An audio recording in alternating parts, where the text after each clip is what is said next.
Regent Bailing, Regent Bradley, Regent Delgado, Here. Regent Evers, Here. Regent Farrell, Here. Regent Hall, Here. Regent Harsey, Here. Regent Higgins, Here. Regent Manydeeds, Here. Regent Mueller, Regent Peterson, Here. Regent Pruitt, Here. Regent Purath, Here. Regent Vasquez, Here. Regent Walsh, Here. Regent Whitburn, Here. Regent Milner, Here. Regent Belbo. Here. A quorum is present. Thank you. I think Regent Milner would like to say a few words. I have a message from our colleague, Regent Mueller. She would like to thank all of you for your well wishes. As you know, in mid-February, she had a diagnosis that requires some treatment over the next 2 months. She thanks you very much for all the well wishes that have come in, and she says everything is fine and looks forward to getting back together with us in about 2 or 3 months. So once again, thank you very much. Okay, thank you. Good morning, everybody. Today we have one of our one-day meetings where we have the opportunity to discuss significant issues in greater depth. On paper, it looks like a fairly brief agenda, but I'm quite sure we'll have a full day. This morning, we'll take a look at new frontiers of instructional technology and some of the challenges and opportunities that technology presents in both teaching and learning. We have a mix of presentations on tap, and I expect these sections will be enlightening and productive. This afternoon, we will continue our ongoing discussion of the biennial budget and its potential impact. In fact, we are dedicating the afternoon to this critical topic. President Cross will bring us up to date on the latest developments in our understanding of the governor's budget. As you know, President Cross, UW-Eau Claire Chancellor Jim Schmidt, and I appeared before the Joint Finance Committee on Tuesday. Ray will provide a full report on those proceedings.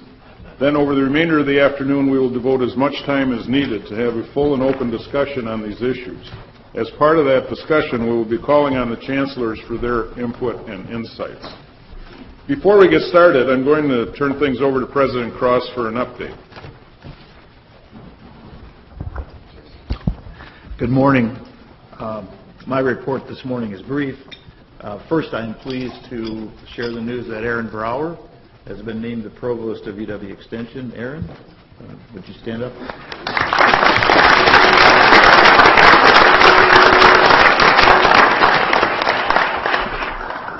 Aaron has spearheaded the UW Systems efforts to develop the UW Flex option. He has been serving as interim provost. Earlier, he had also served as interim chancellor of UW Colleges and Extension. Knowing a little bit about the operations there, I am confident that Aaron is the right man for the job. Congratulations, Aaron. Mike? Thank you, President Cross. Let's move directly into your student spotlight. Today we're going to hear from a very special young man. Tayo Saunders is a senior majoring in materials science at UW-Eau Claire. As you're about to hear, he is actually really going places. Tayo, who grew up in Neenah, was one of just 32 Americans named as 2015 Rhodes Scholars out of a pool of almost 900 applicants. After graduating this spring, he will be heading to Oxford University, where he plans to pursue a doctorate in materials. Tayo and Jennifer, would you please step up here for a second? I'll finish this. Tayo, who is actually the second UW-Eau Claire student to be named a Rhodes Scholar, will be joining an elite group of scholars, a group that includes a U.S. president, members of Congress, artists, and others who are known internationally for their contributions to their chosen professions. It's a great honor to have him here with us today. Joining him here is Dr. Jennifer Dahl, an assistant professor of materials science who has served as Tayo's faculty research mentor for the past 3 years. And if Jennifer looks familiar, you are correct. Just last month, she was recognized by the Reddy Committee as one of the inaugural recipients of a Regents Scholar grant. Tayo and Sanders, please have a seat and join us.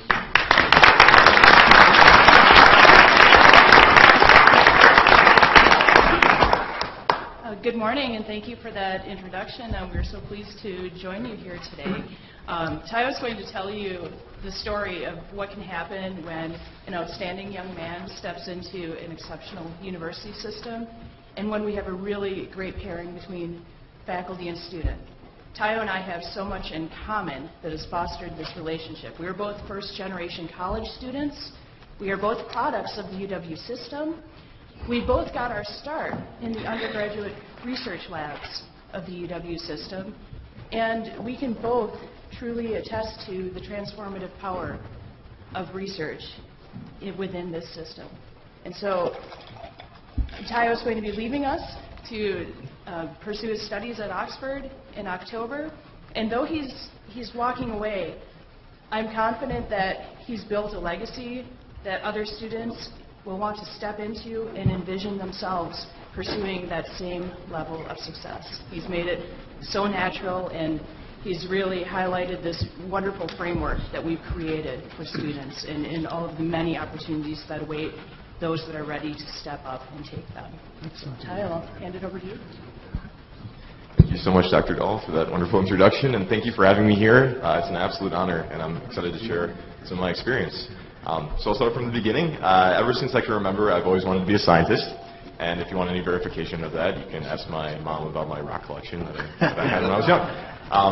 So I think the best thing, though, about my experience as a child is that neither of my parents went to college, but they were both always encouraging my education. They were split ever since I was 3, but the one thing they could agree on was that we needed to support Tayo's academic development, and I was so fortunate now to have them have that belief in me. And so they never pushed, extravagant classes on me or prep programs or highfalutin, summer science courses. But what they did do was really cultivate my curiosity. They gave me opportunities to read books and literature that I wanted to in science. We went to the museum often, and they allowed me to experiment with some home kits. And although they were terribly messy at times, they were a lot of fun. So it's been, I've been very fortunate to have parents that have encouraged me so strongly and have realized the importance of education, especially at the next level.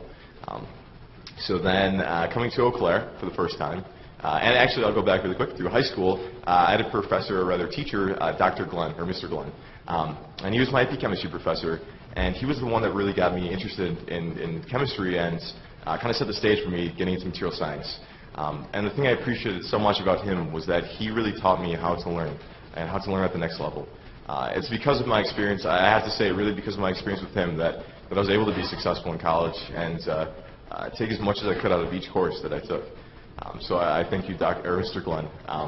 And then so going to Eau Claire, coming for summer orientation, I remember it was July 1st, it was 110 degrees, it was wonderful. So thankfully, they kept the orientation inside most of the time. We had a couple times where we had to walk from building to building, and then you'd be drenched in sweat. But so it was, 110-degree day. It was fun, though. It was super exciting.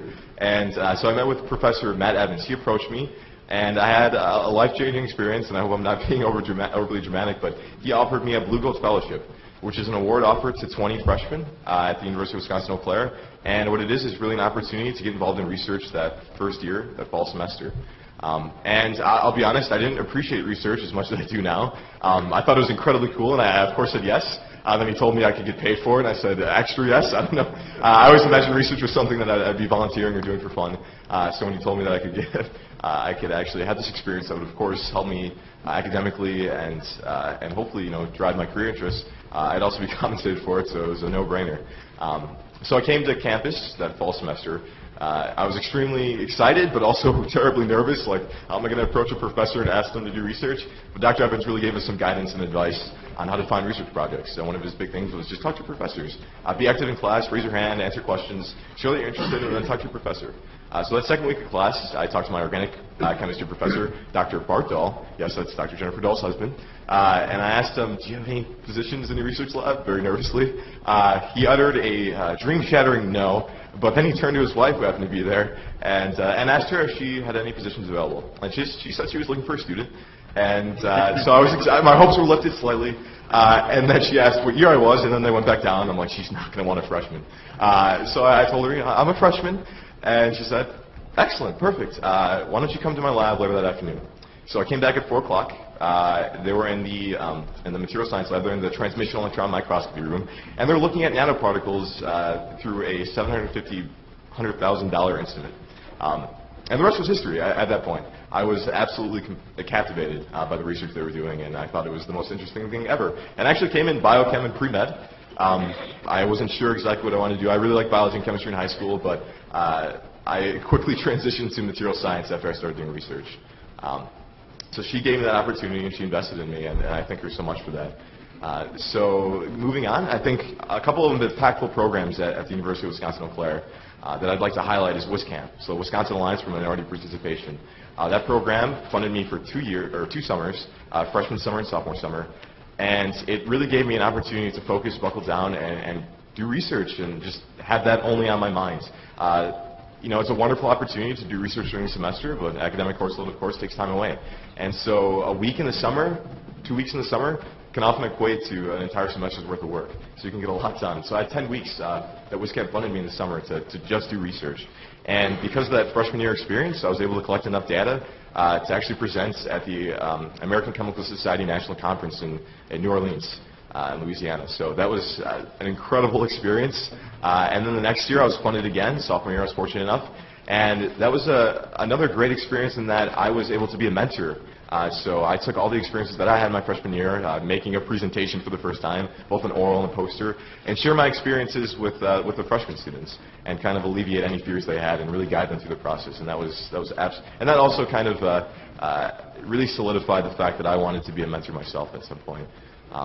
And then moving on, also the honors program at the University of Wisconsin-Eau Claire has really been something that's been special for me.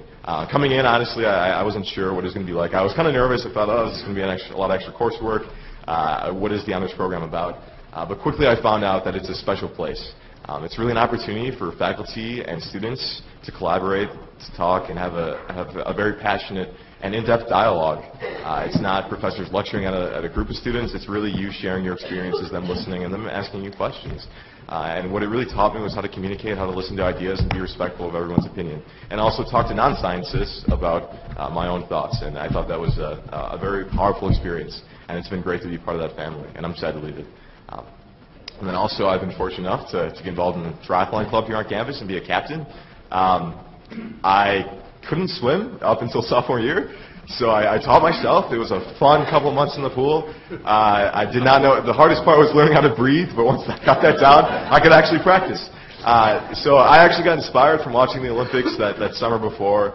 I was looking for something to really motivate myself through exercise, and I thought the triathlon club was perfect, and I got involved with that, and very quickly I fell in love with it. And it was just great being around a whole different group of people, but that shared had a like-mindedness to be physically fit. But once again, so many different majors represented there, and I've made a lot of great friends, and I've been really happy to be a leader in that program and guide those practices along. And this year, nationals are in Clemson. I went to nationals my sophomore year in Arizona, and it was fantastic. And then one last program as well has been campus ambassadors. So I think our university is really special in that we all our campus ambassadors, who are our tour guides, they do so much more, are volunteer students. So I got involved with that. I was nominated my freshman year, and I interviewed, and that was one of my first professional interviews. So I was very nervous, but I somehow convinced myself to relax, and I was accepted in the program. So about 100 students are interviewed, and 20 get accepted. And so through campus ambassadors, I've really been able to build my confidence as a public speaker. I was very quiet in high school. I was a good student, but I really wasn't comfortable speaking in front of anyone. So campus ambassadors kind of forced me into that role, and what I love so much about them is that they really grab students from all academic disciplines and all backgrounds. And it's not just the supreme extroverts that they recruit, but they get everyone, and they really give them a chance to build themselves as communicators and speak effectively. And so also one more thing is Circa at UW-Eau Claire. That's essentially research day, and so it's a chance for all of us to present our research at Eau Claire and talk to everyone else. And through that, I've been able to learn how to communicate and to explain my research and convey results to both scientists and non-scientists, and that's been extremely important as I develop and speak about my experiences to professionals and to professors, especially at Oxford now. And so I want to talk a little bit, I guess, about my Rhodes experience now. And so it's maybe a little embarrassing to say, but I'd never heard about the Rhodes Scholarship before Dr. Tull mentioned it to me junior year. And so I think part of that is just my lack of experience and my family's experience with higher education. But I hadn't heard about it.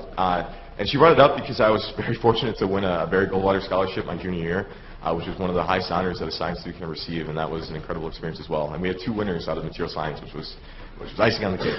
And so she approached me about it and told me to look over during spring break, and I did. And it looked like a wonderful experience. To be honest, though, at first I wondered if she had told me the wrong scholarship after looking through the bios of the people, of previous winners. We had a short conversation shortly thereafter, and her belief in me really gave me the confidence to think that I could pursue this. And so that summer, I was accepted to an NSF RU program that went to France. At the time of my life, it was absolutely fantastic. My mentor was hilarious. We spent the first week exchanging swear words because he was that kind of guy. So I know a lot of French swear words now, which is fantastic. Anyways, or at least I could recognize when people are swearing at me. So it was good both ways. So no, he's a fantastic mentor, and I appreciate him so much. I'm so glad that next year I'll hopefully get a chance to visit him again and thank him for the experience we had. But I had 2 weeks at the end of the summer, and Dr. Dahl was nice enough and kind enough to write me a letter of introduction to professors at Oxford. And so I was able to get in contact with the secretary there, and I set up a visit with the professor, Nicole Grobert. And Dr. Dahl had once again sent her an introductory letter, and she had been very receptive of it, and she was more than happy to meet with me, which I was just surprised. Like, I mean, I was not at that time a Rhodes Scholar or even a Rhodes finalist, but just another student. And she was more than happy to welcome me into her lab, and we had a great discussion for half an hour on my research interests. She showed me around for another hour her research lab, what they do. I got to talk to students, and it was that experience really set in my mind that the Rhodes Scholarship is something that I really do want and something that's worth applying for, and then I have a chance to achieve. And so later, fast forward to November, or October, late October, I'm really happy that no one was in the computer lab I was in when I read the email, because there was a lot of involuntary yes shouting and fist bumping. So I was happy to have my privacy, although now you all know that I was doing that, which is fine. So I was very excited, obviously. And then later in November, they had us all. The interview process was strenuous. I was happy to say, though, that the mock interviews with my professors at Eau Claire were much more stressful than the actual interview. And so they collected us all. The interview happened early in the morning, and then they told us the same day. So we came back later that afternoon, and they had us all stand up, and they said, we're happy to announce the 2 Rhodes Scholars. And they said, David Moore, and then I was like, okay, well, I still have a chance, maybe, I don't know. But he was also an engineer, and so I was like, I don't know if they're going to take 2 science students, but they said Tayo Sanders, and it was a moment of disbelief. And then I realized that my phone had died moments prior. So I felt terrible for my parents. I'm like, oh my God, I'm so sorry. Because I knew they would be expecting news soon. Thankfully, I'm not the only one with a cell phone, so I was able to borrow one. But my dad had gotten a new one, so I wasn't able to call my dad, but I called my mom, and everything was okay. And so now moving forward, going to Oxford, I actually just finished interviewing with a couple of professors and finally decided that I will be working with Dr. Nicole Grobert, and I'm so excited. We're going to be working on one-dimensional transition metal dichalcogenide materials.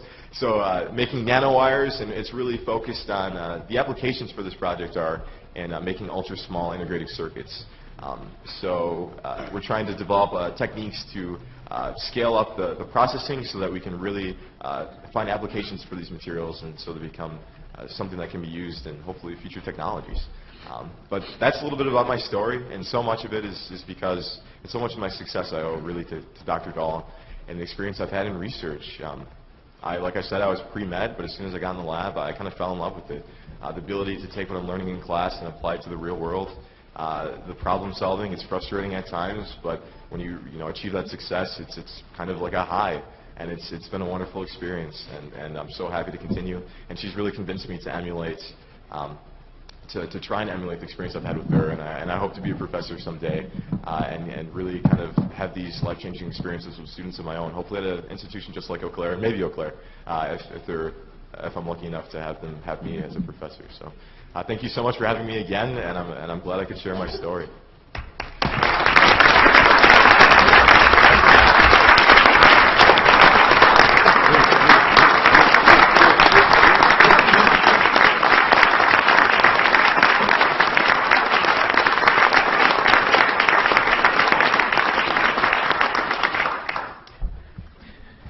Tayo, there's another reason we brought you here.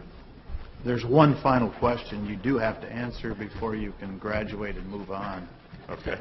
Could you explain the movement of carbon and the infusion in ferrous metals into a body-centered qubit?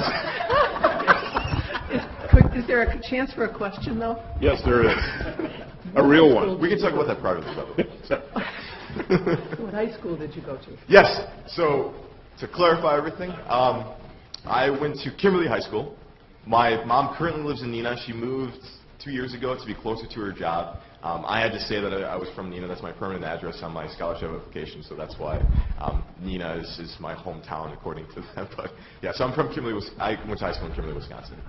Because your story is such a personal experience one, and if I were related to your high school, I would want you back to talk to the seniors right now and tell them about the opportunities you had in the system here, especially with the undergraduate research.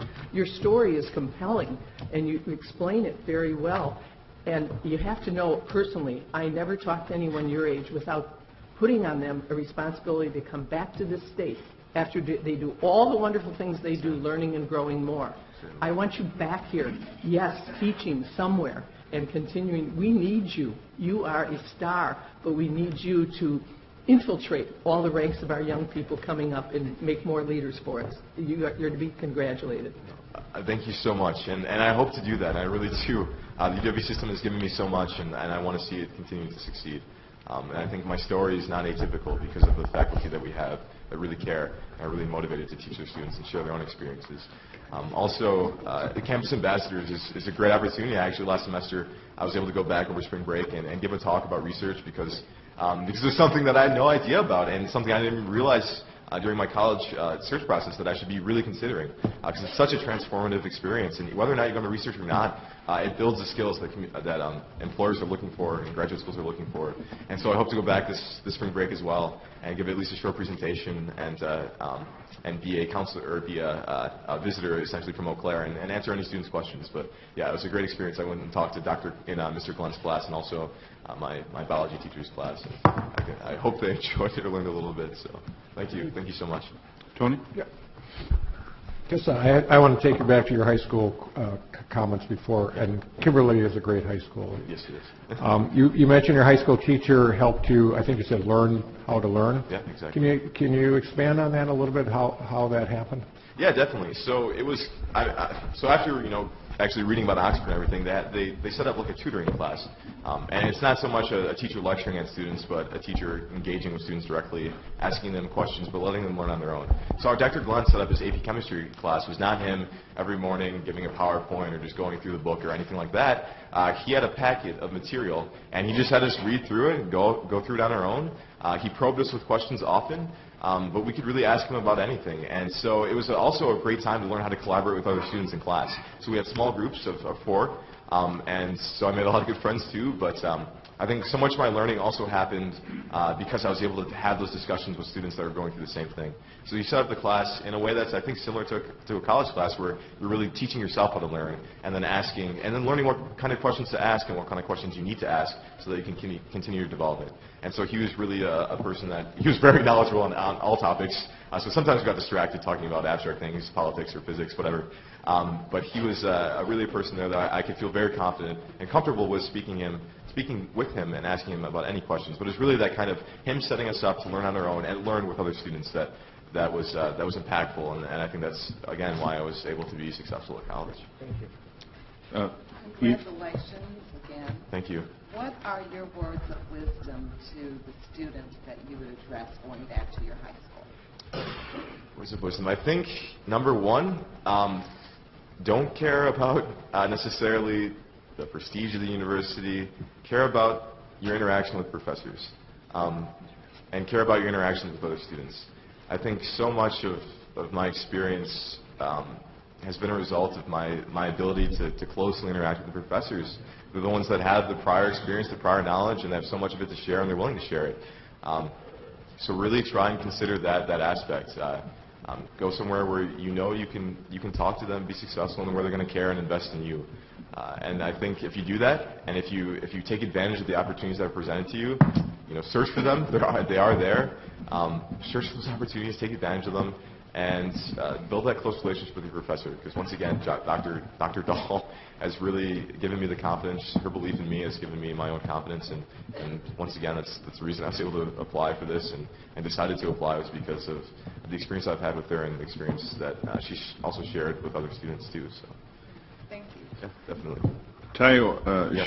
Sheila and I had an opportunity to spend some time with Tayo in Dr. Dahl's lab a few months ago, I think it was.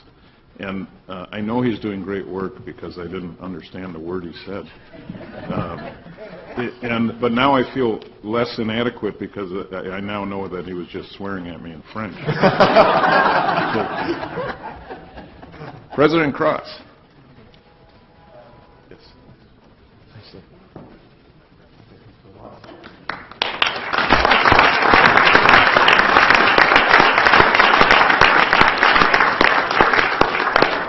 Thank you.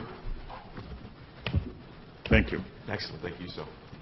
Next, UW-Madison asked the board to take up a contract that needed prompt approval, and I agreed that we would consider it during our one-day session. Chuck, as Vice Chair of Business and Finance, is there anything you'd like to say by way of introduction, and would you like to move adoption of the resolution? I would be delighted to move adoption. Those, as the President knows, is a veteran of the Business and Finance Committee. We are required as a board to approve any contracts with a private profit-making organization that's in excess of $500,000. This contract is obviously over $500,000, and therefore I would move approval. I would note that the study is entitled Catalytic Processes for Levoglucosan Conversion into Distillate Range Molecules. If you have any questions, Regent Whitburn... He's swearing at us in French again. Regent Whitburn will be able to handle any questions related to the substance of the research. But beyond that, I would move the adoption of the Resolution 1.4. Is there a second? Discussion. All in favor? Opposed? Carried. Thank you. Now we will turn our attention to instructional technology in the UW system and how faculty and staff are using this technology to enhance student learning. As Regents, we read and hear a lot about the rapidly changing technologies that are increasingly standard on our campuses. Things like flipped classrooms, web-based conferencing, learning management system, and MOOCs. These new technologies raise several important issues that we as a board need to consider. That includes infrastructure, both current and in the future, as well as new skill sets and training needed to effectively deploy this technology. And in a time of budget challenges, we must also recognize that these changing technologies will help us provide better access for students not only on campus but off campus as well. These technologies also play a significant role in improving the quality of student learning. One of the great advantages of being in a system is our ability to ensure that faculty, staff, and students all across the system have access to many of these new technologies. I would also like to point out that in some ways this is a continuation of our previous discussions about faculty work and faculty workloads and how the nature and scope of those workloads are changing. So today we're going to take a closer look at three things: how faculty deploy technology both inside and outside the classroom, how instructional technology has changed instruction and student learning over the years, and looking forward, what challenges and opportunities instructional technology provides the UW system institutions. To lead us in this discussion is Senior Vice President David Ward. Thank you, President Feld. Good morning, everybody. You have a few things at your place that will come into play later.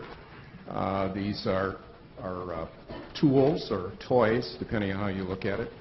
But our faculty member will soon be having you deploy this. So you have an active role here in this presentation. So this morning you'll hear several presentations on instructional technology. I believe that instructional technology is a key challenge as we move forward in an era of limited resources. As you listen to these presentations, I would ask you to think about three main points.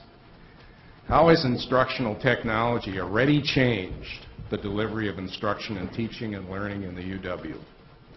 And that question is there because I frequently hear that somehow the university has not changed in 100 years. I think you'll find that it has changed substantially and that this presentation will shed some light on that. Second, how has instructional technology changed the skill sets needed and the work of UW faculty? You know that we've talked about faculty work a number of times, and I think this is a great illustration of how faculty work has changed and the skills needed to be a faculty member have changed. And finally, as we look forward, and I've got in parentheses in my remarks, think beyond the current budget crisis. What are the key instructional technology challenges to keeping our campuses, the UW campuses, competitive in carrying out the primary mission of educating future generations? So I'm going to turn this over to the first panel. I've had the bios handed out so you can look at each of the bios to get a better sense of what each person has accomplished. I believe this is really an outstanding panel or set of panels of people who work very hard within the UW system to achieve better applications of technologies, improving teaching and learning. So our first presenter is going to be Bob Hoare from UW La Crosse. You can take a look at all of Bob's credentials. He currently chairs the Learn at UW Executive Committee, a very important operating unit within the system. So Bob, I'll turn it over to you. Thank you, and hello everybody. I am Bob Hoare. I'm at La Crosse, and for the last year I've been the chair of the Learn at UW Executive Committee, and I've served on it for a couple of years. And what I'm going to talk about today is a little bit about what they do, but more importantly kind of why. And touch upon some of those key topics that we were just introduced to. You know, the university has changed. What it's attempting to do hasn't as much. We're still interested in the discovery, the dissemination, and the transfer of knowledge. But the how and the when has started to change. When I was in high school, it was a lot of chalkboards and rows of seats. And there was technology involved. We did have calculators at that time. But the range of technology was limited, and the role of technology was often even questioned a little bit. But what we're seeing now is that the studies have shown that the appropriate use of technology can aid in student learning. It can help us in understanding how learning is taking place and can help guide us a little bit in what changes might be made to improve future learning. So where it's happening is starting to flow as well. We're realizing that the time that we spend with the students can vary. It's not all in the classroom. It's not where all of the learning takes place. And we've recognized that for years, but how we can help aid the learning outside of the classroom is now starting to come into focus a little bit. I'm going to briefly show you that this will be a brief presentation, so there's the topics. All right, there we go. I don't know if you've noticed, but there are apps for just about everything. I asked Siri as I stepped up, and she said there's 1.5 million apps in the App Store right now. I haven't reviewed them all, but there are a couple of good ones.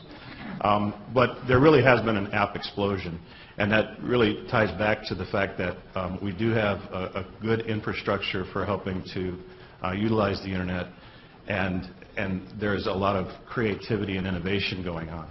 The question, today is which of those apps are good for education, and some of them are, many of them are, and that continues to be a rich environment as well. The system has recognized this, and we have a Learn at UW Executive Committee whose job it is to kind of provide vision and strategic direction and oversight for instructional applications. It deals with planning and budgeting and advocating. It's really in search of those applications that are so common that every campus could take advantage of them.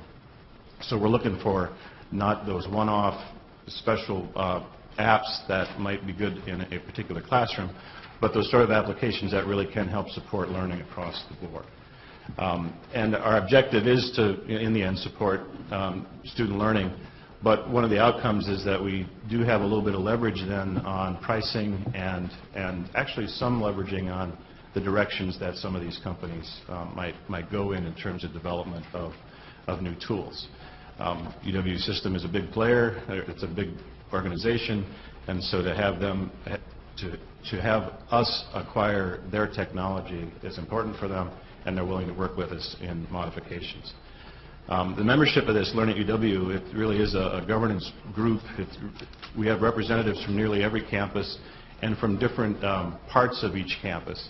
So we have our CIOs are on board. Learning Technology Development Council is a group of individuals that help faculty get familiar with the technology. And we've got deans and faculty and those that help keep the infrastructure running. The largest technology that this group oversees is our learning management system. It is Desire to Learn is the company, and they've just rebranded to be Brightspace is the product. So if you are a student at one of our UW campuses, chances are you lived and breathed in D2L many hours of your life. It is basically where faculty can store their content. They can provide a social space for students to interact around content. The gradebook is there, so the students are often checking that out. And that's where calendars, homework, quizzes, many things can come together. It is a feature-rich environment, and it does continue to grow. And not every faculty member necessarily takes advantage of every piece that's in there. A fully online course would utilize a larger percentage of the features than a traditional face-to-face class. But just about every class now is utilizing this technology. And because I'm a mathematician, there has to be graphs and numbers. What this really, I think, illustrates is what was mentioned, that change has already occurred. 2004 is when we formally acquired this particular piece of technology, so it's been over a decade. And what you see there is the growth in the adoption. So on the right there, in 2014, it shows that there were 1.3 million enrollments in D2L. So any student would be enrolled in perhaps more than one course. So you would expect that to be more than the number of students in the system. But this does show that it is pervasive. It's on every campus, and it's virtually in every faculty member's toolbox now. The next technology, is one that's a little newer to the portfolio. But what we've seen over the last decade is that the types of materials that faculty are interested in putting out on the web are becoming what we call richer. They're more feature-rich. They will involve more than simply text. They are now looking at involving video, but they're also interested in bringing students together to do more than just text back and forth. And the web conferencing tool that we acquired a couple of years ago allows for web conferencing to occur within the class itself. So, and when I say class, I mean the group of students, not necessarily the physical space. They can come together and see each other, listen to each other, hear each other. There's a virtual whiteboard which can be written on by the instructor or turned over to the students. Full video can be put up so that you could see the faculty member's face if that was important. But they can also quiz and raise their hand and do a lot of feature-rich sort of interaction. So it really helps keep that human connection in the process, even though they may not be sitting in the same physical space. And again, this is newer technology in terms of our acquisition. We have had this in place since 2012, but again, you can see the rapid adoption across the system. We're approaching 30,000 sessions in a year, and the number of attendees at those sessions is approaching 100,000 in a year, and we'll probably surpass that this year. The third piece is media management tool. The use of video, not so much live interactive video, but video that's been developed for students to view, and photographs and a number of other things. The amount of that has risen fairly rapidly. Faculty are becoming more comfortable with producing their own or including video that others have produced within their courses. And there was identified a need for some place to store that. It needs to be secure. This is essentially the YouTube that UW buys into. This allows for us to control access, to monitor how it's being used, and I think one of our presentations later will talk a little bit about analytics, which will help tie together all of these technologies and study how students are using them, and that might guide us in new directions in terms of teaching and learning.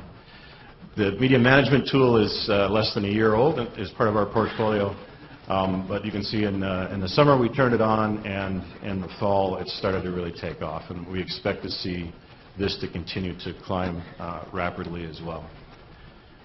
The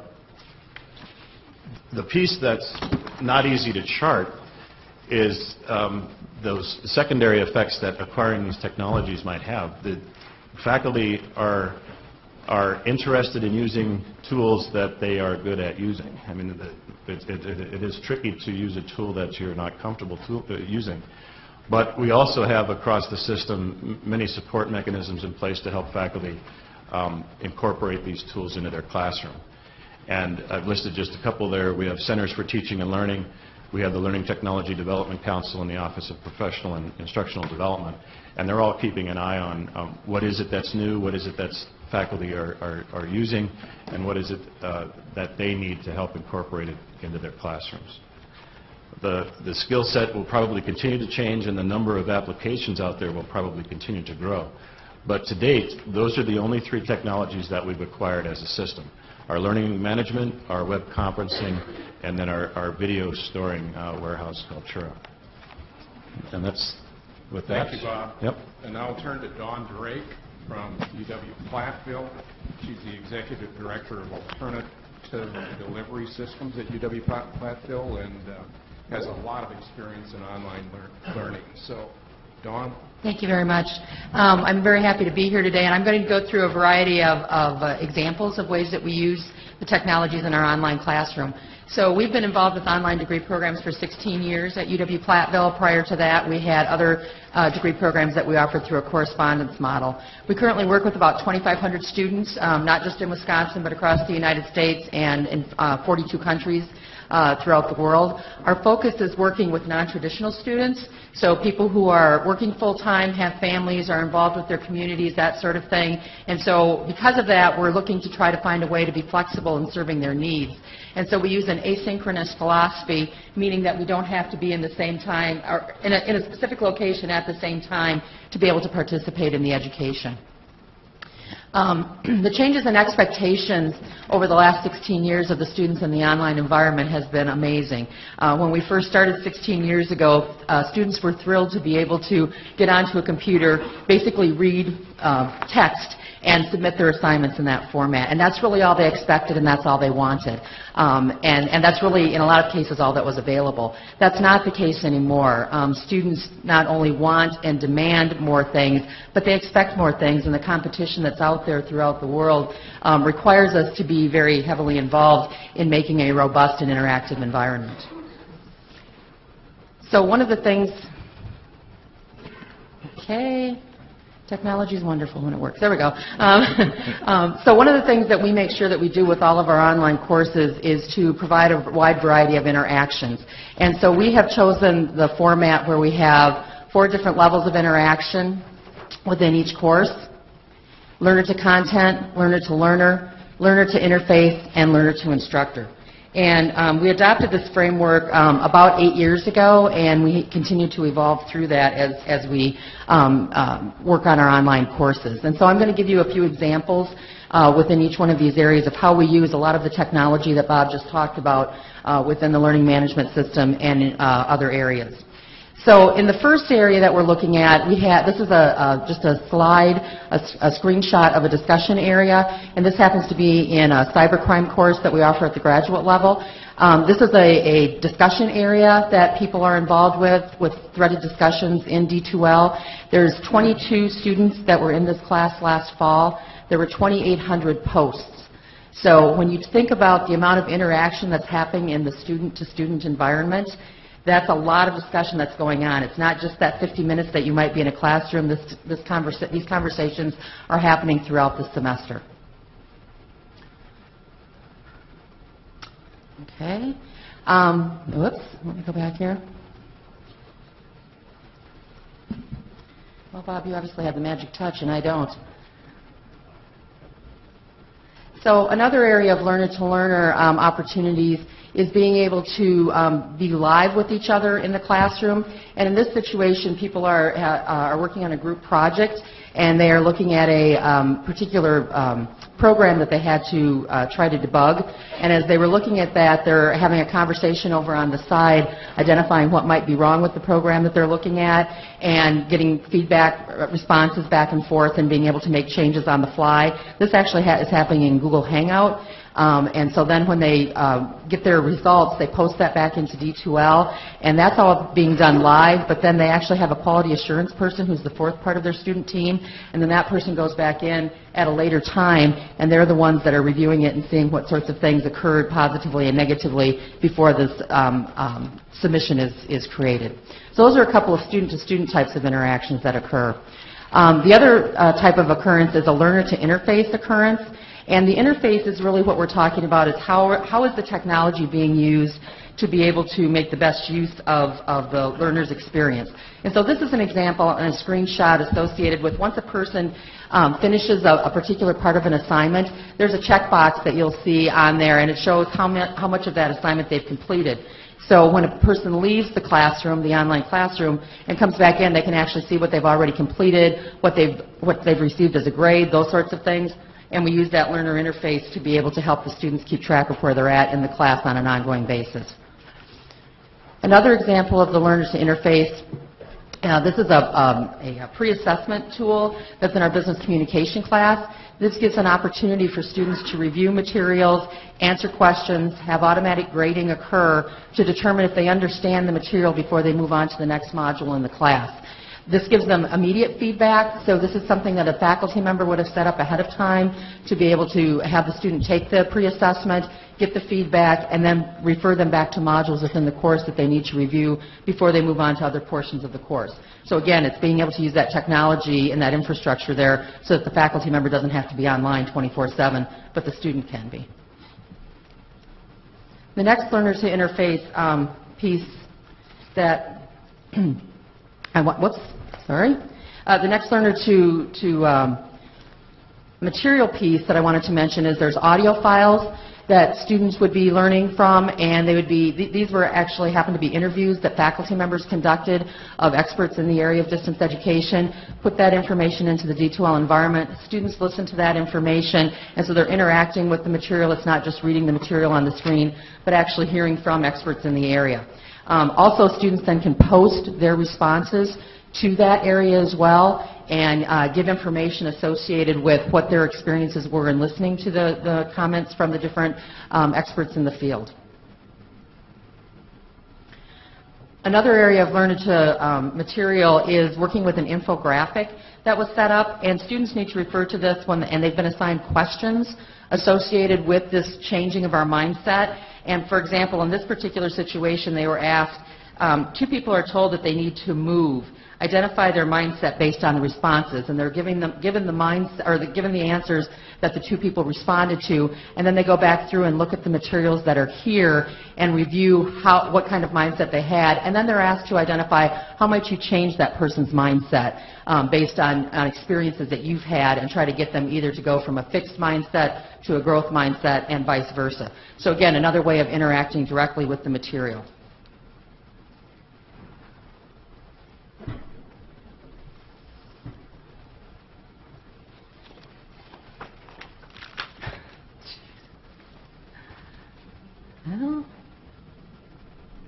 Okay.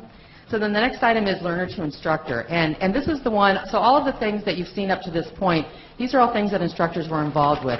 In this particular situation, the instructor finds it important that when they're going through new types of assignments or new types of experiences that the students might not have had before, she wants to have a video presence within that classroom. So she would take this opportunity to use, in this case, online rooms, to Blackboard Collaborate, to be able to explain information about the assignments, and she also gives video feedback to the students. She does that in the first part of the class so that she can create a presence within the online environment, and then after people are used to who she is and they've created that experience and that connection, she changes to more of an audio format and feedback, but that way the students are not only getting written feedback from that individual, they're also getting information associated with the verbal feedback that she's providing. Another example of the learner to instructor is also in the, there we go. It's also in the Blackboard Collaborate product, and this is actually a live response. So you can see in the left-hand corner, the person is actually talking through an assignment and then annotating what the person did wrong on that particular assignment, answering any questions that the student would have, and being able to give that feedback on a real-time basis. This is also something that can be done asynchronously, where the person would be talking through the comments that were made, doing the markups, and then saving that for later so a student could go in at a later time and be able to access the information when it was convenient for them.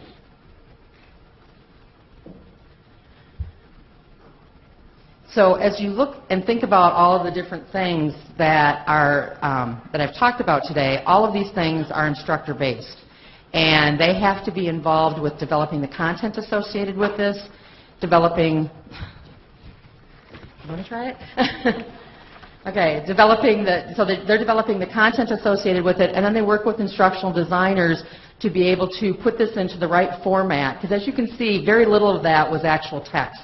Most of it is graphics, most of it is interactive materials, most of it is different ways of interacting throughout the entire course, whether it be the student to student, student to instructor, student to material, or student to the technology.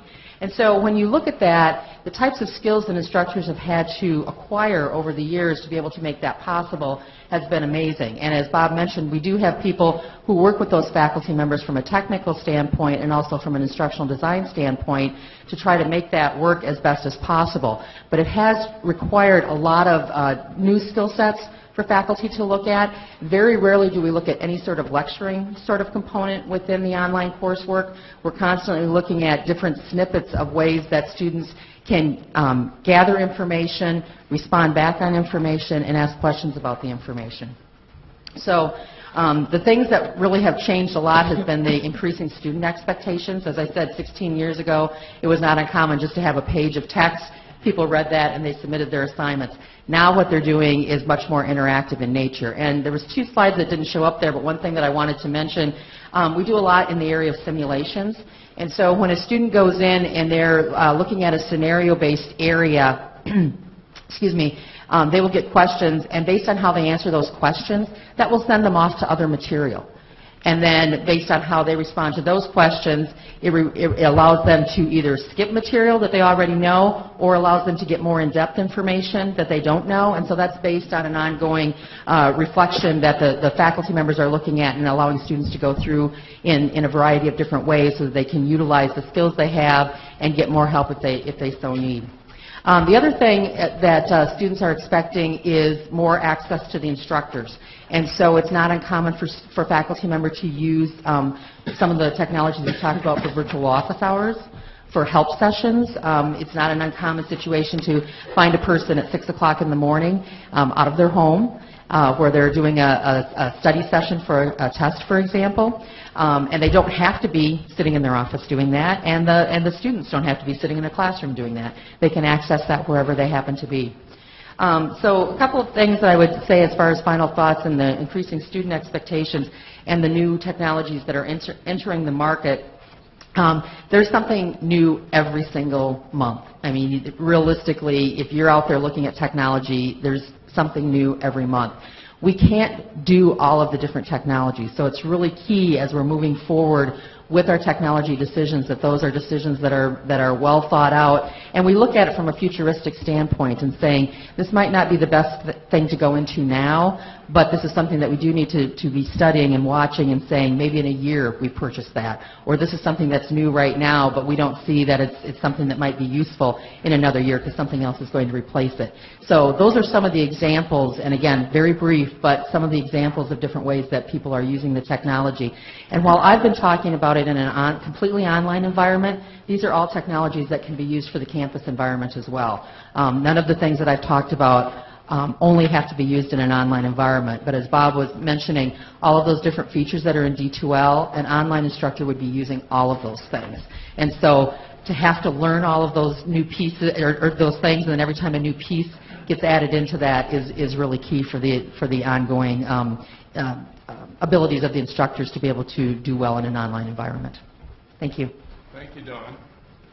Now move on to Dr. Sashi Pillay, who is Associate Vice President and Chief Information Officer of the UW system, and has an interesting presentation, a little bit futuristic in focus. Sashi. Good morning, everyone. Thank you for the opportunity to present to you this morning. As you probably heard by now and understood both Bob's and Don's presentation, a lot of the things that I'm going to be talking about in the future, we are starting to actually implement them within the Wisconsin system, and that's a very positive sign. But what I want to emphasize is what I call the tsunami of digital innovation and revolution has already begun, and our challenge is, are we ready to surf or sink? And this is and the reason I present it that way is because, and if you have read Clayton Christensen's book on Innovator's Dilemma, you're probably pretty familiar with some of what I would call disruptive technologies that are entering into our environment. I mean, you have seen that in the music industry, you have seen that in the publishing industry, and let's say higher education is not immune to these disruptive challenges and changes. So with that, I want to talk a little bit about digitization of information and content. As you probably know, and you're aware of it, because most of this is actually transferring in from our consumer-based technologies into our businesses. Digitization, yes, the initial cost is to be able to digitize the content that we have, but the marginal cost of digitized information is next to zero. And that itself provides huge opportunities. It's not something you can consume and has an expiration date besides the content expiring, but the cost itself is next to zero. So this is something that we are not used to. If you're talking about a traditional lecture type of thing, that there is a cost to consuming at every one of them. A professor can only instruct a student or a collection of students or a large classroom, and that experience has to be repeated. But once you digitize that experience, now it's available to everyone at any time of the day. And it provides wide access, and those are the key components that I want to kind of focus on. And if I can go to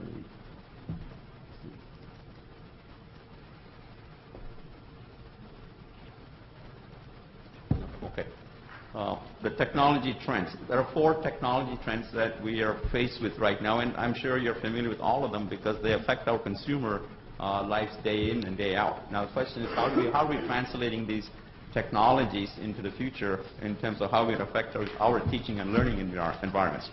So I'm going to cover each one of these things in turn, but what we need to do is to focus on how we can leverage them, because at the end of the day, quite often we're not really creating a new set of technologies. What we're doing is leveraging what already exists, but in our business environment, which is teaching and learning. So the first one I want to cover is social media. As you all know, it's very pervasive, and a lot of people are already familiar with it, especially if you're talking to the younger generation, who happens to be a very large majority of our students. It's easy to use, and the biggest thing it offers is identify common interest, and from which you can actually translate to improving group work. So quite historically, we have been able to do group work in terms of being present and being able to do that face-to-face, but a lot of that potentially could be transferred into an experience through digital technologies and communication networks. Obviously, reliability and access is a key component to both of these things. And use of Facebook and Twitter and Google Hangouts, and these are the things I think what we need to do as instructors and faculty members need to embrace more of. And I think you heard from the previous presentation, those opportunities are being explored today. The question is, instead of being done in a smaller scale, that should become more of the norm of how we teach. So the second one I want to cover is the mobility component. This is leveraging personal devices. The good thing about that is for most people, and if you look at the world's population, over 1.5 billion people have mobile devices at their disposal. And this sort of almost traversed the economic divide. And it has transformed industries, even as small as a fishing village in developing countries. And the question is, what are we doing with mobile devices that we currently have at our disposal, that our students have, and how are we leveraging that to the maximum extent? So this, as you know, provides anytime, anywhere access, and it's a primary method by which students actually, there are surveys conducted in which the students have spoken, and they would prefer to have mobile devices as their primary course of delivery of instructional material. In fact, most of the incoming freshmen, I think they're using about 4 devices. They're bringing 4 devices per person to campus to be able to leverage these opportunities. Again, it can be useful class participation in which real-time feedback on whether it's online courses or in-person instruction, these statistics can be gathered for real-time feedback to the professor. So the lecture can, in a sense, be adjusted dynamically depending upon the audience. So this also supports push and pull technology. As you know, most of this, our personal experience in terms of consumer side, you can go to the Amazon site any time of the day or night, and be able to order what you like and have it delivered to you the next day. And that's the type of same experience we have to provide from an educational perspective. Students want to have these instructional materials available at their disposal, at their convenience, not only a time when a professor is available to deliver that. And right now, as I said, there are 1.5 billion users, and there are statistics that say there are more mobile devices in the world than toothbrushes. It has become more common. It's almost become an extension of your body. It's almost the sixth sense. So again, our challenge is how can we more effectively and more fully use that?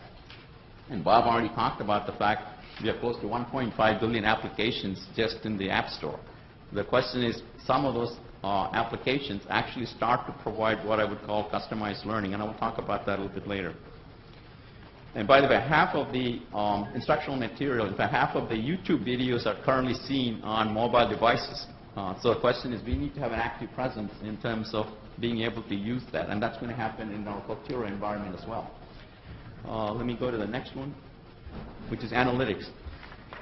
Now, the challenge with analytics, and I think we are used to it by looking at reports, and to me, my favorite statement is only when you're looking at reports, you're actually trying to drive a car by only looking at the rear view mirror. What we really need is a mechanism by which these statistics can be assembled and start to give you predictive algorithms that actually tell us what we need to do. It's almost like what I call computational steering, in which real-time feedback can be used to change the methods of instruction and learning.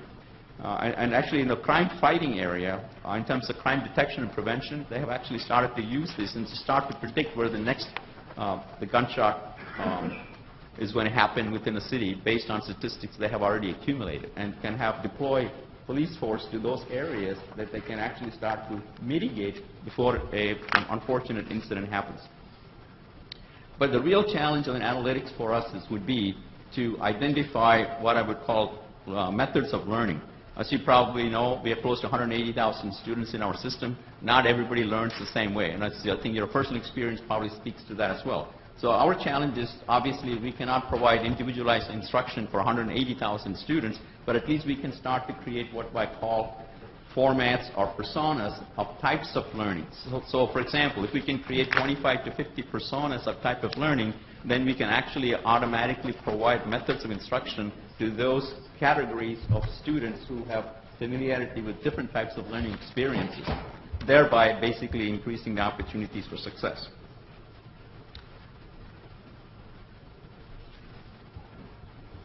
And the next thing that I want to cover is cloud. And I'm sure once again, you're very familiar with it. You do use it every day. And the question is, how are we leveraging opportunities for cloud? This actually facilitates anytime, anywhere access. Our implementation of Kaltura is a cloud-based install.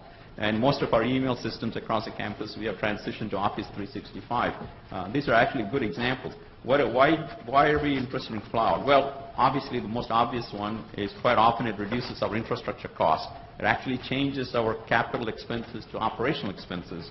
But more importantly, it also provides an opportunity for collaboration. Large data sets can be shared across multiple researchers, and again, this translates to learning and teaching as well. And cloud actually makes this possible. And just to say that, and there is no way we can compete with the provisioners of cloud computing today. As an example, Microsoft buys, when they buy servers, they buy 1 million of them at a time. And we do not have the leverage or the ability to do that and compete with them. So my thinking is we need to move away from competing with them on commodity services and move our attention and more energy towards what I would call instructional type of technologies. And that's, I think, what is one of the challenges that face us. And then, of course, this provides opportunity cost. The less we can invest in IT infrastructure in these areas actually provides opportunity for us to reinvest, again, in learning and learning analytics. And to me, this is the one that actually is very passionate to me, and I've talked a little bit about that in terms of customized learning, identifying patterns and creating templates for maximum effectiveness. It also provides the opportunity for a virtual tutor. And at the end of the day, what we're trying to do is we want these technologies to be successful not only for the successful student or the one student who's already motivated, but how can we motivate the other students, because we want, at the end of the day, we want all 180,000 students to be successful. So what can we do with technologies to do that? And so this actually, in terms of customized learning, provides a great opportunity, I think, we have not fully tapped to be able to do that. Because most of the technologies we are implementing kind of provides the same approach and same treatment to all types of learning habits. So, I mean, there have been examples and research published, even with increasing tutoring by one session, has improved retention of the student by 4% and improved graduation rate by 3%. I mean, these are small, limited research exercises that people have done. But can you imagine if we actually adopt that as our main course of instruction, that you can provide a customized learning and provide essentially in inventory size, you say just-in-time delivery. This is actually just-in-time delivery of instructional material, and then be able to understand how the student can absorb that. Okay. And the last chart I want to show is actually creating a student-centric ecosystem. I know it's too small to see there, but all the way starts from identification and recruitment and retention. These are all things that is important. At the end of the day, I think if we show a very personalized experience and demonstrate we care about the students, the chance of success of that student, regardless how they came into our system, is far better. So engagement and keeping students in the whole process is important. So this is basically trying to create what I would call cradle-to-grave type of interaction, creating an 80-year or so relationship all the way from student identification in the beginning to essentially becoming successful alumni. And the last slide I want to talk about here is the whole concept of student engagement. As human beings, people want to be treated not as a mass group of people, but individualized. So anytime that we can actually provide proper access, ability to provide information that they can leverage, and of course we talked about customization. But the other thing is also to be able to connect like-minded people in an environment in which they can actually learn from each other.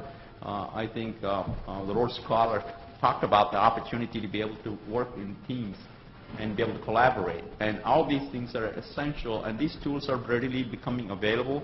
The question is, how well can we leverage these things for our success in the future? Thank you very much. At this point, we'll take any questions you might have about the presentation. Regent Whitburn. Do we need to use these? No. Later. That's the test part. That's the test. A couple questions. With regard to customized learning, we walk into a classroom, 100 students. walk into another classroom, 15, then another 6, still another one-on-one. Where does cost-benefit analysis fit in? I'll attempt to answer that question. Go ahead. Okay. So you're right. And that's why I think when I talked earlier about the whole concept of digitization of content is important. Now the idea is to be able to direct that content appropriately based on needs. So for example, a student might not understand, again this is the area of math and Bob can pitch in here, all the concepts of math may not be understood. There might be a few particular concepts that student needs additional training in, and we can actually provide that in terms of the ability to coach that individual with additional content. Once the information has been digitized, there is basically no additional cost. It's only the cost of delivery. The whole purpose is actually initially to identify where that mitigation strategies need to be implemented. Bob? Yeah. So if I understand what you're asking, there are different size class environments, and I think that's true now, continue to be true as we go along. You know, at the 100 level, we often see the larger lectures, and as we go further up into the curriculum, into more specialized areas, the size of the group that's getting together does get smaller. What we're trying to do is provide the technologies that will work at any scale, and the features that you might need to bring to bear because of the scale may have to be adjusted. The licensing that we have currently involved in the 3 products that I went over is site-wide. So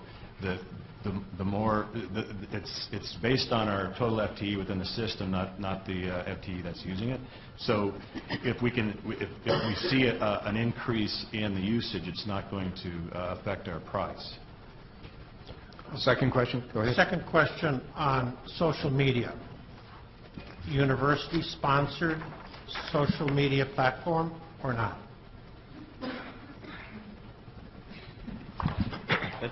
Yes, that's an interesting question. I think, you know, one of the things that we find is students are going to use some of the social media tools that are already out there rather than the institutions having to develop their own social media channels.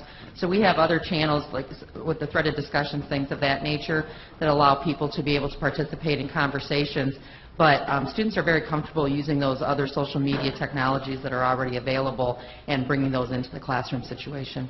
Yeah, I would just add to that. I mean, at the end of the day, we do not want to create tools that already exist and people are already familiar with it. What we need to do is to learn to leverage what already exists there. Now, there's a question about licensing. There's a question about privacy and protection of licensed material and so on and so forth. So there are other things that we need to consider. But at all points, we should look at the opportunities that already exist and what people are already familiar with it and maximize the use. That also happens on mobile devices. Yeah.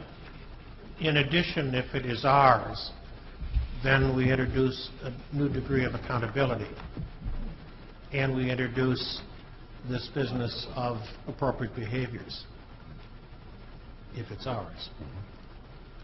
Thank you. Regent Vasquez. Comment and some questions. The comment is rather lighthearted. Is there any way you can teach people not to use Excel for everything, from word processing to telephone directories to memos? And there are other softwares besides Excel for everything. Just a pet peeve of mine. Personal point. It's a personal point. Just a personal. On the question, on the more serious side, let me ask. For a long time, we talked about the digital divide, the technology divide between the haves and the have-nots, the people in poverty and sometimes even people of color not having. What are you finding right now as we're getting new students into the university environment?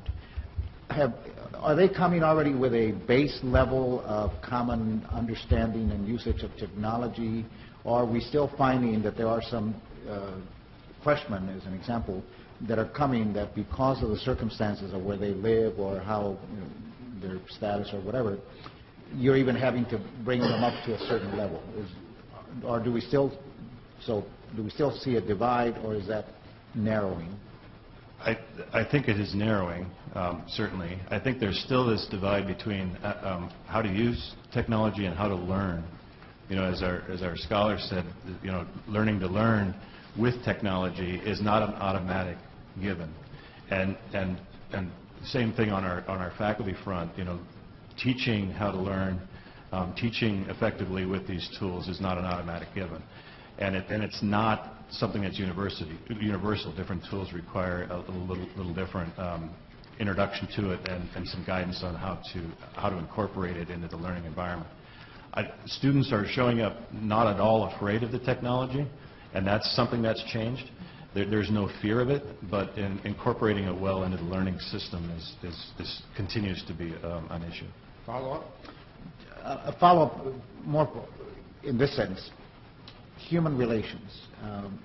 How are we safeguarding that all of this technology does not substitute for that very essential face-to-face? I'm finding too many instances where I have experienced people just don't want to face other people. They'd rather text. They'd rather have an email. And I don't think that's healthy for society, that we start to avoid each other. I just cannot see that as being healthy for us as a I think in the next set of presentations, there's some good examples about what I call mixed delivery, where there's person-to-person, and then there's using the technology. The greater societal question is probably one we can't answer with the panel, but I think you'll see some examples in the next set of presentations. Regent Delgado? Yeah, I have a comment. Thank you for what you have presented, because actually it feeds a concern and a desire that I have, is that to learn more about how we use technology.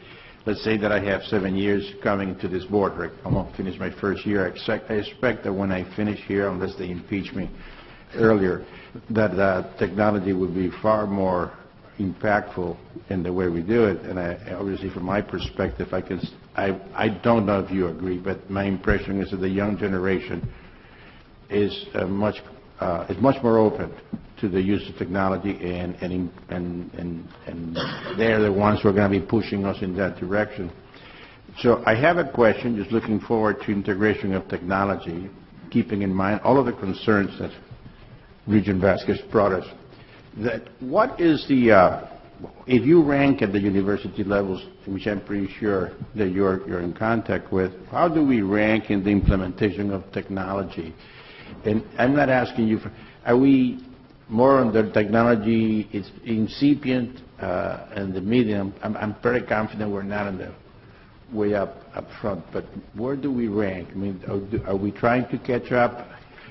And how do we improve on the catching up? Because catching up and getting ahead is certainly something that I'd be greatly in favor of, and I need to know.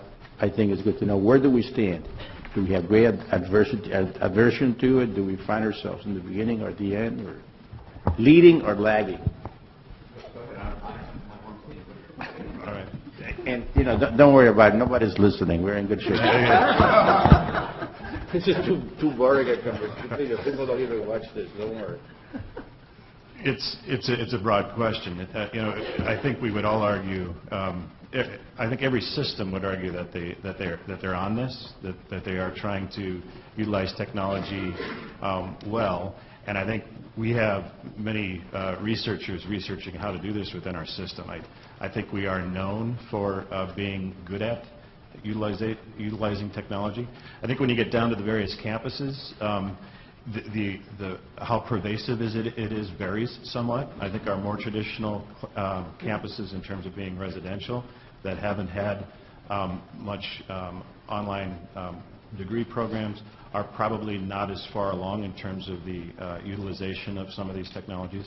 But everybody is interested in how to acquire the tools that will help them be a more effective teacher, and the students, I think, are appreciative when the faculty incorporate this. So I think what we've got in place is the ability for faculty to grow in their skill set, and I think nationally we probably are looked at as one of the leaders. You're what? Nationally, I think we're looked at as one of the leaders. That desire to learn company that we have our #1 product with, that our learning management system, we were the first system as a system that acquired that license back in 2004. Yeah, one thing I want to, and I talked a little bit about in the beginning, Clayton Christensen's book on Innovator's Dilemma. And if you compare our use of technology with the folks who are providing strictly online methods of technology, I think we'll probably find this quite a bit of a divide. So our challenge is to really leverage and learn from those folks and use more of the technology for what I would call standard digital content, and continue to accelerate what we are already doing well, which is in-person and experiential type of learning and working in groups. I think by combining these two things, we can improve our cost delivery of standard content and even customized content. So which actually translates back to spending some money to continue to improve our instructional spaces. So when a lecture is given, we automatically capture that and make it into digital content. So those are the places where I think we can actually invest and need to really compete head on with the folks who are actually only providing online. You have my support in that particular direction that you're going. So final question from Regent Higgins. Thanks very much. Two parts. Basically, what does this have to do with our long-term needs for building space, for physical building space? And what does it have to do with our time to graduation, making sure that people can get into courses that they need to get? Let me try to take that first one and then turn to our experts over here on the second. In fact, Tim, that's one of my 5 points about takeaways. At the end, I was going to say, and you're going to see in the 2 presentations to come from the faculty members, the dramatic impact on facilities. And so that's a target that I think the board has to keep its eye on. The space requirements are different, and I think you'll get good illustrations. But I'll let Dawn and Bob answer the other piece of that. As it relates to time to degree, I've got several examples. We have several people right now who are out on internship, and so they're not able to take on campus classes since they are out working, but they do have time to take some classes, so they do those online. So they're able to continue their work experience, plus be able to continue their education as well. We've had situations where people have been in accidents or had illnesses. They're able to come in and start working in the middle of a semester as opposed to having to be there for the entire semester, but they can do that because our semesters will cross, or the time frames will cross over semesters for them to be able to access the information. So it gives great opportunities to be able to decrease time to degree if you have that information available in an online environment. So I don't want to cut off questions, but if I'll have one more. But Regent Falbo has promised me a bonus if I get this done in time. He's only telling half the story. Keep hoping. I was a student here between 2006 and 2008, and was in the beginning process of learning W and saw what happened. Now I'm coming back here 7 years later. There's dramatic changes on what students are able to do and what instructors are doing to incorporate all the different facets of education. Some of my professors are doing really well at incorporating all the different methods of education, from discussions to lectures to online quizzes, online readings, and some even have backup lectures or lecture notes.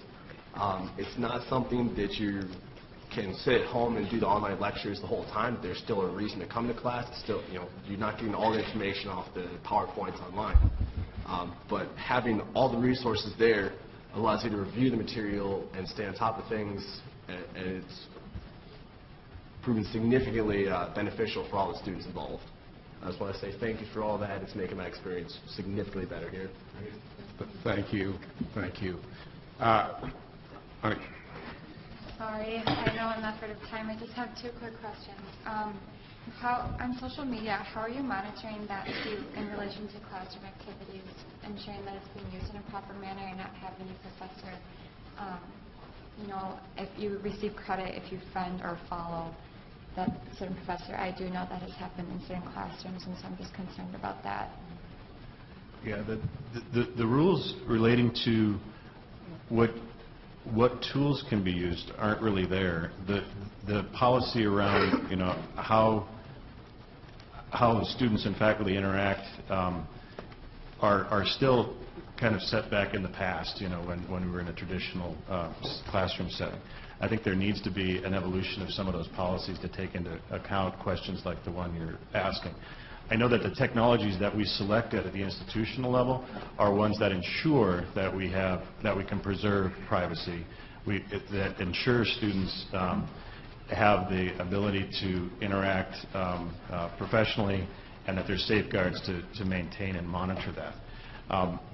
What tools the faculty choose to use outside of that set is something that we do continue to monitor, and we continue to remind them about laws like copyright, but also like FERPA and a number of others that would constrain how they use it. The fact that they use it's not necessarily a problem because there are many proper ways to use it, but there are improper ways to use it. And those are the ones where we continue to try and educate the faculty as well. Okay. Good question. And lastly, I'm very familiar with D2L. Obviously, I use that a lot, and I'm appreciative of it. However, not all of my professors use it, which is understandable. Are you doing anything to encourage the use of it by those who aren't currently using it? Yes, and this probably varies by campus, but we do have groups that help faculty do that. In fact, a number of campuses now automatically will create the course. In the past, a faculty member had to take action to make it happen within D2L, but now many of them are, we've tipped over that boundary where it used to be some faculty were using it to now nearly all faculty are using it. And now once we're on that side, we've put in processes that make it automatic, so the faculty can show up and automatically see that within their course list. Guiding the faculty on how to best use it is something that we have individuals on the campuses doing. Encouraging the faculty to take advantage of that is, we've got processes in place for that as well. But we're not at 100% faculty, and I didn't mean to imply that earlier, but we're getting closer to that end of the spectrum. Thank you. All right, thank you very much. Would you help me thank the panel for their presentation?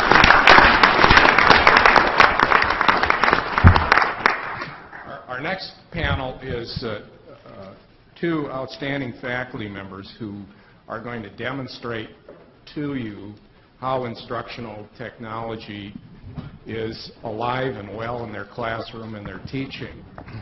So we're going to start with Dr. Diane Reddy, who's a professor of psychology at UWM. She's been recognized with the UW System Regents Teaching Excellence Award.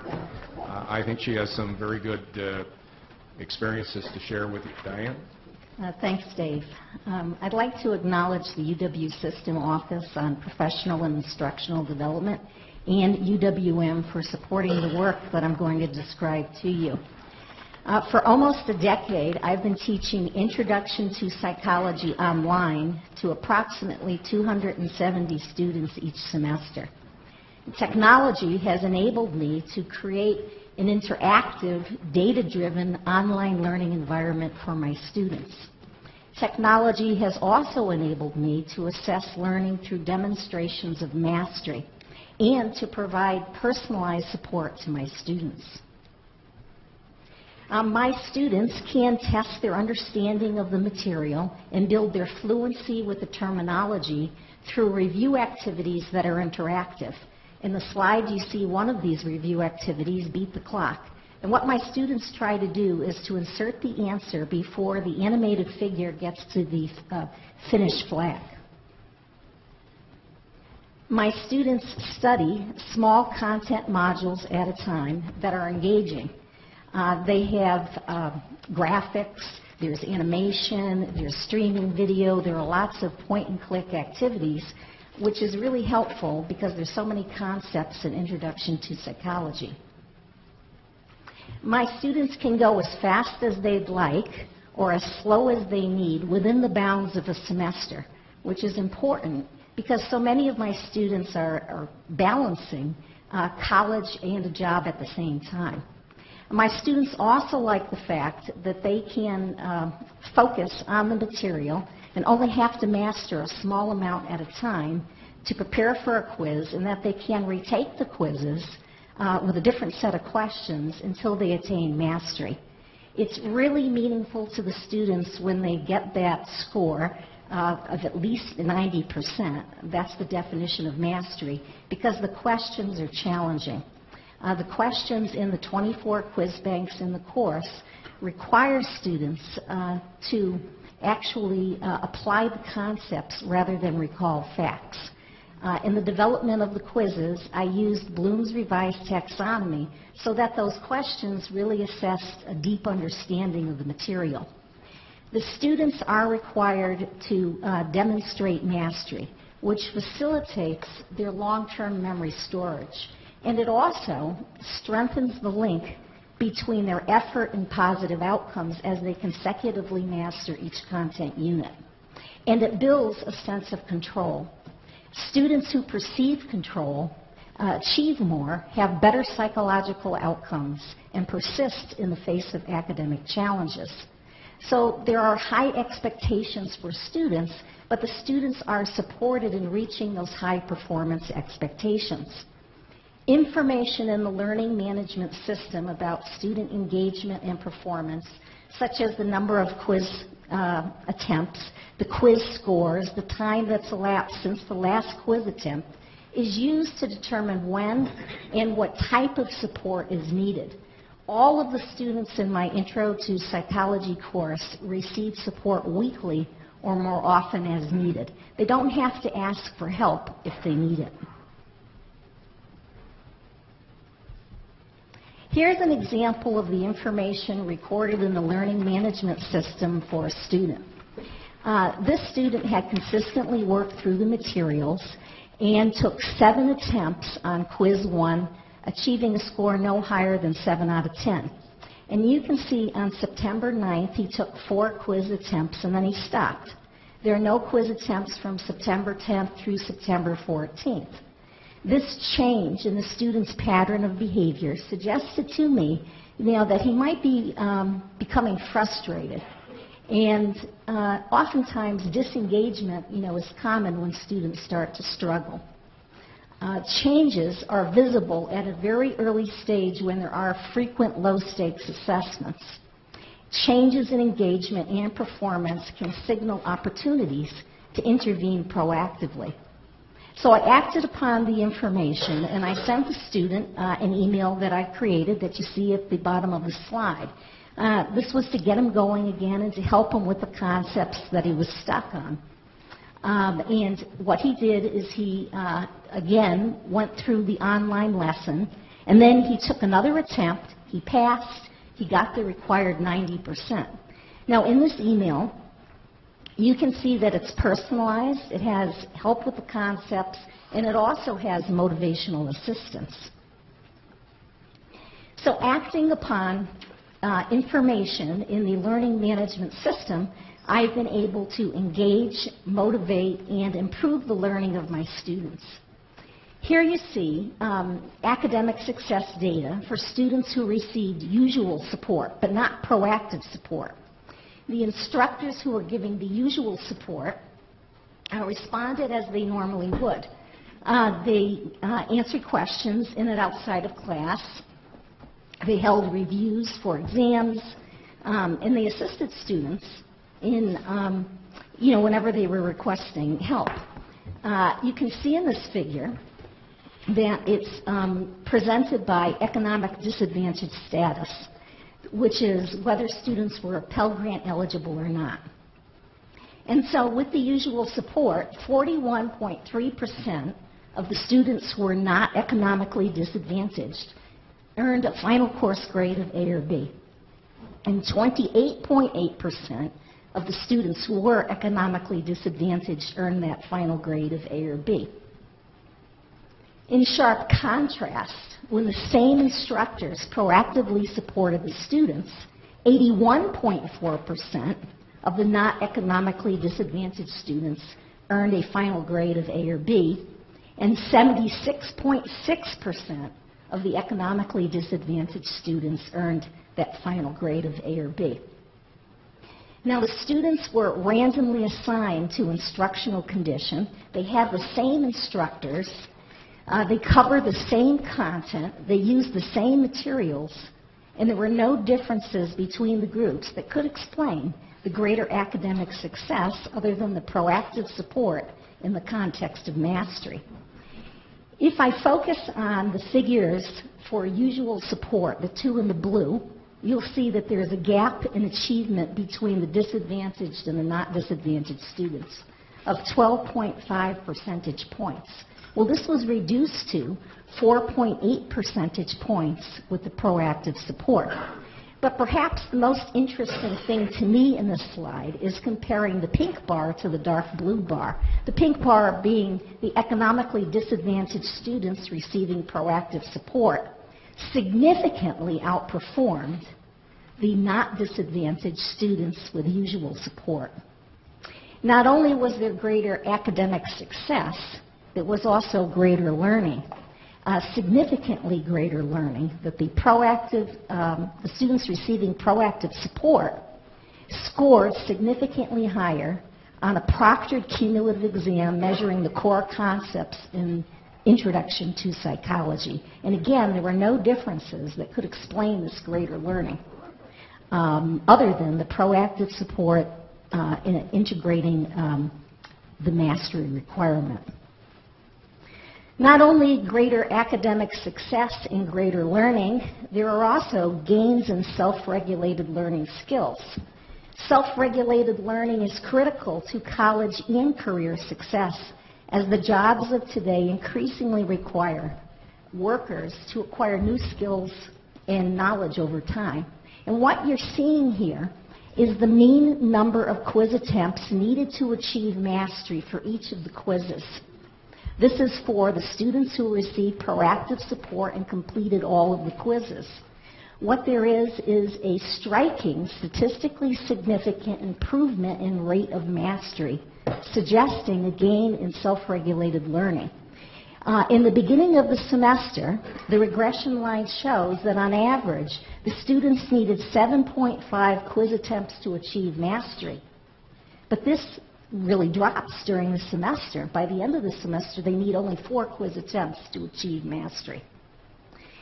These data are embedded in the learning management system. They're mined from the learning management system, and they highlight that learner analytics can be used to provide evidence of student achievement that may be relevant for departmental, course, and institutional assessment. It also, of course, learner analytic information can be used to improve student outcomes and also to personalize the learning experience for students. May I have the video now? University of Wisconsin at Milwaukee actually did a really neat randomized controlled trial, and they're scaling it up with IES money now, where they did exactly what you described, which is, this is brick and mortar, used an LMS system to feed data to faculty member to point out which students looked like they were getting in trouble, and they even suggested emails that included both motivational characteristics as well as substantive characteristics. And they found substantial improvements in the students' performance on that course, especially students who came in less well prepared. So this is an example of a technology human data system that actually empirically, objectively works better than the original system. And it's the mix of all those things you said. I would like to reinforce and extend the idea expressed in the video. To be a real game changer and to scale student success in higher education, advancements need to leverage all 3 aspects of the system. That is technology, data, and the instructors and the students.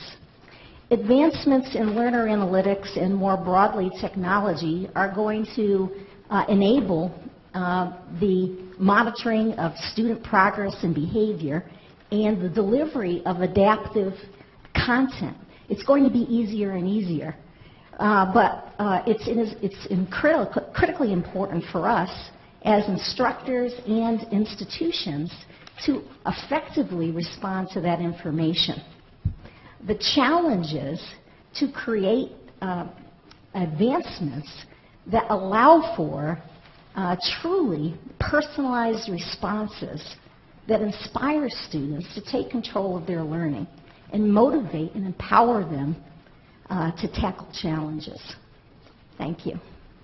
Thank you, Dr. Reddy. And we'll turn to Professor Jamie Schneider, who is a chemistry professor at UW River Falls. You can see from the brief bio, she's also a lead PI and co-PI in a couple of NSF STEM grants, which are focused on teaching and learning in chemistry. I also will tell you that Professor Schneider, like me, is a walker when she teaches. So she's giving up a lot to do her instruction seated. She tells me she makes about 4 miles per class in walking, and I identify with that. So Jamie? All right, well, thank you. And thank you for giving me an opportunity to share my journey of using classroom technology to really promote student engagement and learning. And it was really nice to start with such an inspirational student here today. Ironically, I had a Mr. Glenn who inspired me to pursue chemistry, and so it was a little bit close to home there. But I thought I'd start with kind of a fun picture to show that students really are at the center of what I do. Here I'm co-presenting with Tu Nguyen, who is a senior biology biomed student. We're presenting at a faculty and staff development series on innovation and excellence. I'm really talking about things that I'll be presenting here today with our faculty and staff at UWRF, and this just happened a couple of weeks ago. And so I wanted to connect to some of our earlier talks as I take you through my journey of how I use technology. Of course, I use Desire to Learn. This is a little snapshot of my course that I'm teaching. So the course I'll sort of use as context today is general chemistry. It is often the first science class that our ag science and science majors take. Nationally, it doesn't carry a great reputation. It's known as a gateway course. And so, it kind of carries with it a lot of baggage in terms of hindering promotion, retention, and overall graduation and recruitment in STEM. And so I take it personally to do what I can to make this experience a positive experience for our students so that they can learn how to learn. I really do take that dear to my heart. And what you can see here is not only do I provide general course information, I have a video on test anxiety, I provide studying and test advice, I provide a variety of curricular materials that I've designed. We also share, as part of our laboratory and safety curriculum, we have a shared presentation and quizzing that we use for our student training. Now, I would be remiss if I didn't talk about my classroom setting as I take you on this journey. And so up until about a year ago, I taught in a 90-seat tiered lecture hall. This is an image of my students in their learning. And I use a lot of small group learning, and you can imagine in this one block tiered lecture hall, it's a little challenging. Students often sit on the floor, they're balancing papers on these little pedestals. I can see some people agreeing. And, for me to actually interact with them has always been a little challenging. And so with the collaboration of many people on campus, including campus planning, facilities, IT, science faculty, administration, and many more, along with funding from the UW System Classroom and Instructional Technology Building Construction Project, I was told I had to say the whole thing, we took this abandoned area in our old student center and turned it into our new classroom. And so as of a year ago, I've been now teaching in our active learning classroom, short ALC. In this active learning classroom, there are 12 tables of 9, so it holds 108 students. And each table is designed to have 3 groups of 3. Each table of 9 has a TV monitor, 2 whiteboards, and they have access to 3 tablet PC hybrid computers. And so you can see in these images, I regularly have students going up to the board, presenting their information. I can very quickly look around the room and see the work of the students as they're going through materials.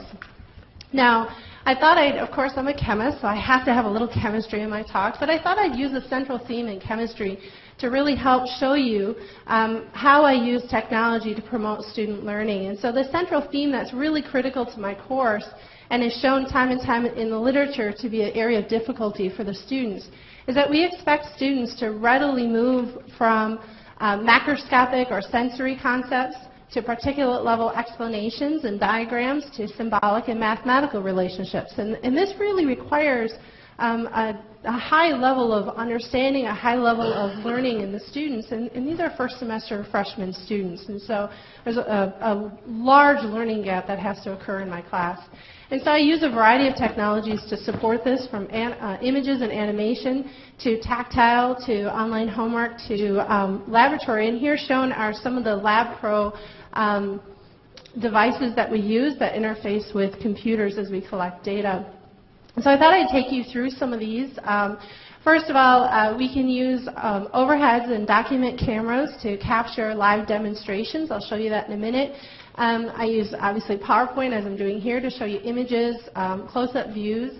I use YouTube videos. My favorite YouTube video is A Boy and His Atom. Look it up. It's a fun. They actually move a single atom, and it looks like the archaic, Pong, but they're actually moving atom by atom, and then we watch how they developed it, how IBM actually made the movie. And it's really inspiring for young scientists.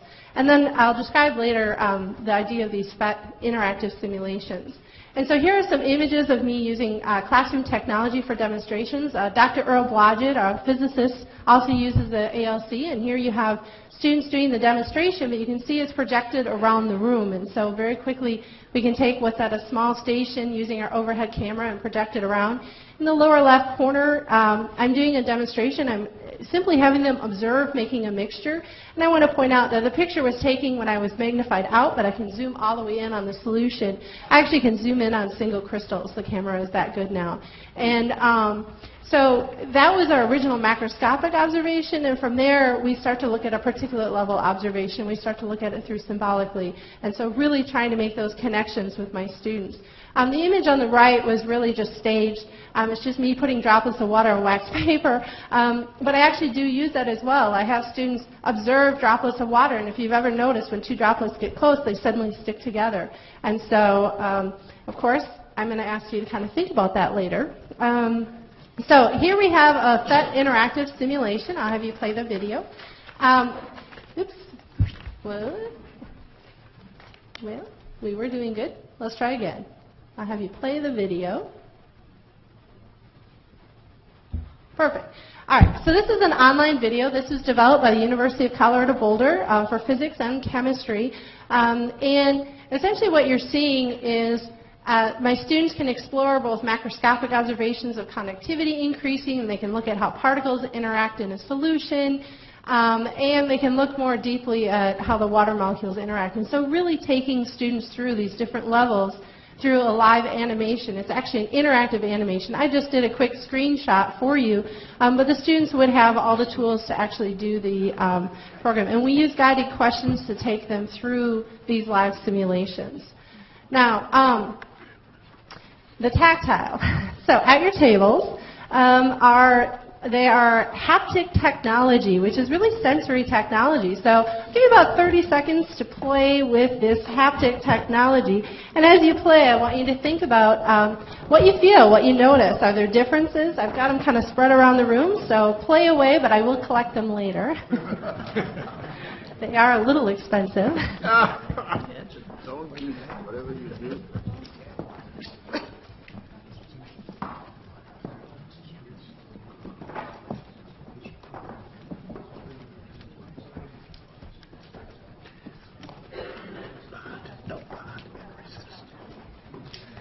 All right, so is anybody wanting to play some more? Because that's what my students want to do. I have very few time watchers in my class.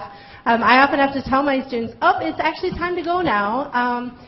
But haptic technology is all about sensory technology. This happens to invoke magnetism, so you can feel how different particles attract. And you may notice that, say that gray one with some white balls didn't do so much attraction. That's a hydrocarbon. As we know, gasoline and water don't mix, and so you're actually feeling how gasoline doesn't mix with water. And this technology was developed at 3D Molecular Designs, which is a spin-off company of the Milwaukee School of Engineering. And I first heard about it at a summer faculty development workshop that I was leading for Process-Oriented Guided Inquiry Learning, or POGO for short. I am actively involved at the national level with POGO, training faculty from now around the world. We actually, the last conference I was at, we were working with faculty from India. But it really is about designing guided inquiry activities that focus on both content and higher order thinking skill development. And the idea is that students start with a model, so you all got to play with a model. We use guided questioning to then develop a concept, and then students apply that concept to their learning.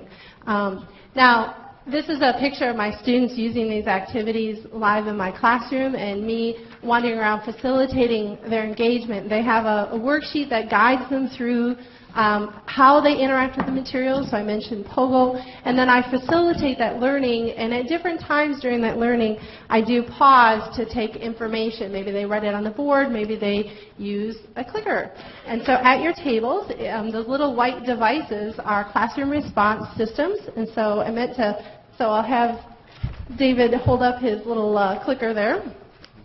We're not going to do a live demonstration today for time, but if you'd like to see it, I certainly do have all the stuff with me today. But these classroom response devices are rented by our students when they rent their textbooks.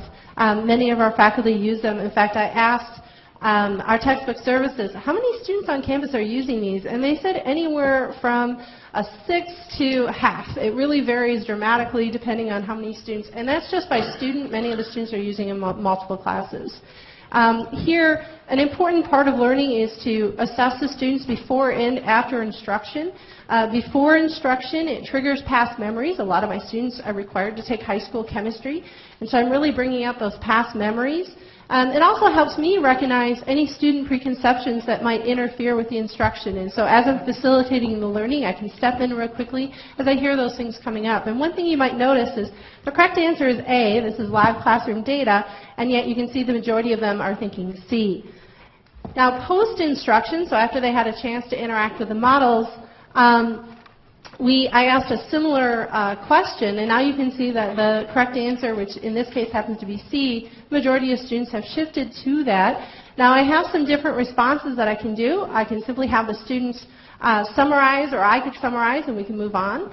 I can have the students discuss and revote. Maybe I want to try to capture that last 30% to try to shift them over, and often that will improve the student outcomes.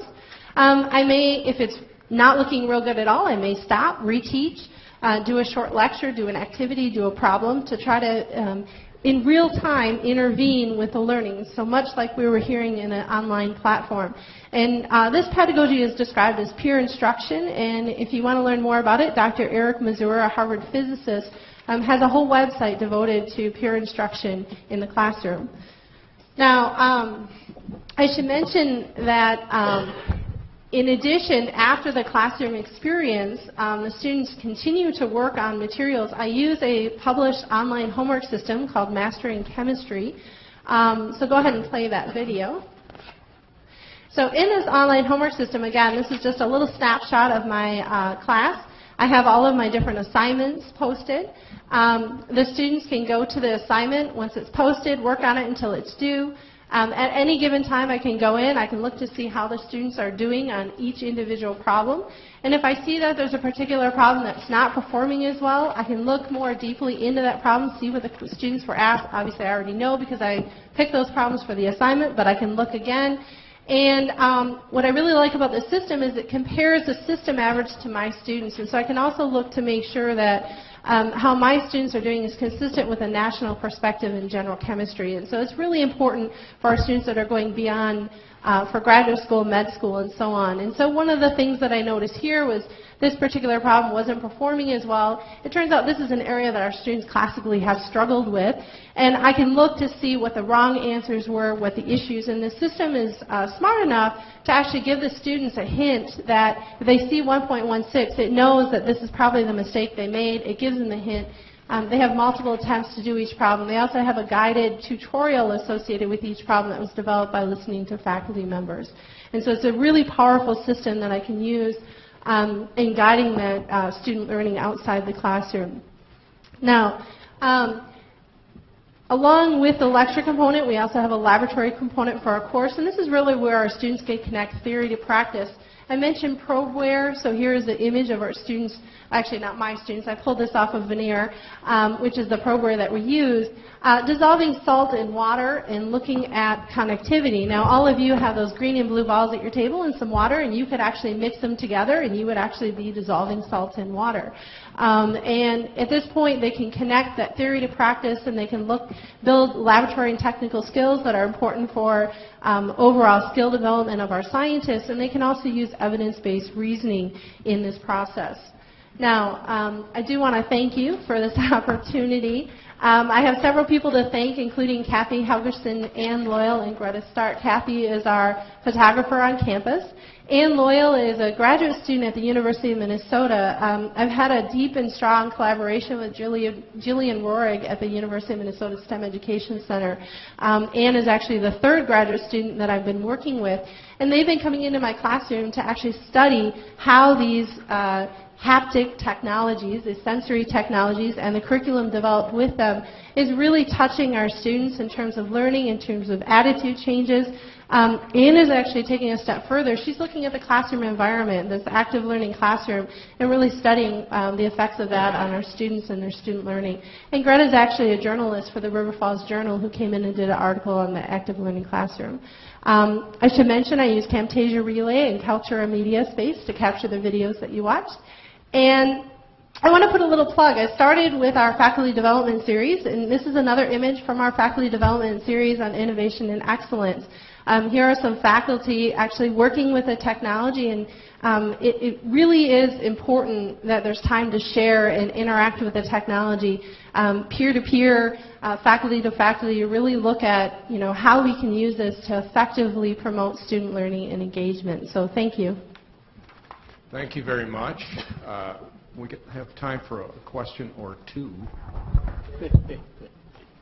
Chemistry is generally a killer course, and having to be taken by people really wanting to take it and people having to take it in my memory bank. Do you find less drops by students because they're motivated and you're assessing them in such an ongoing way that you can contact them even though you have that large group? Right. Does this cut down that, which means they also keep moving toward graduation in a timely way?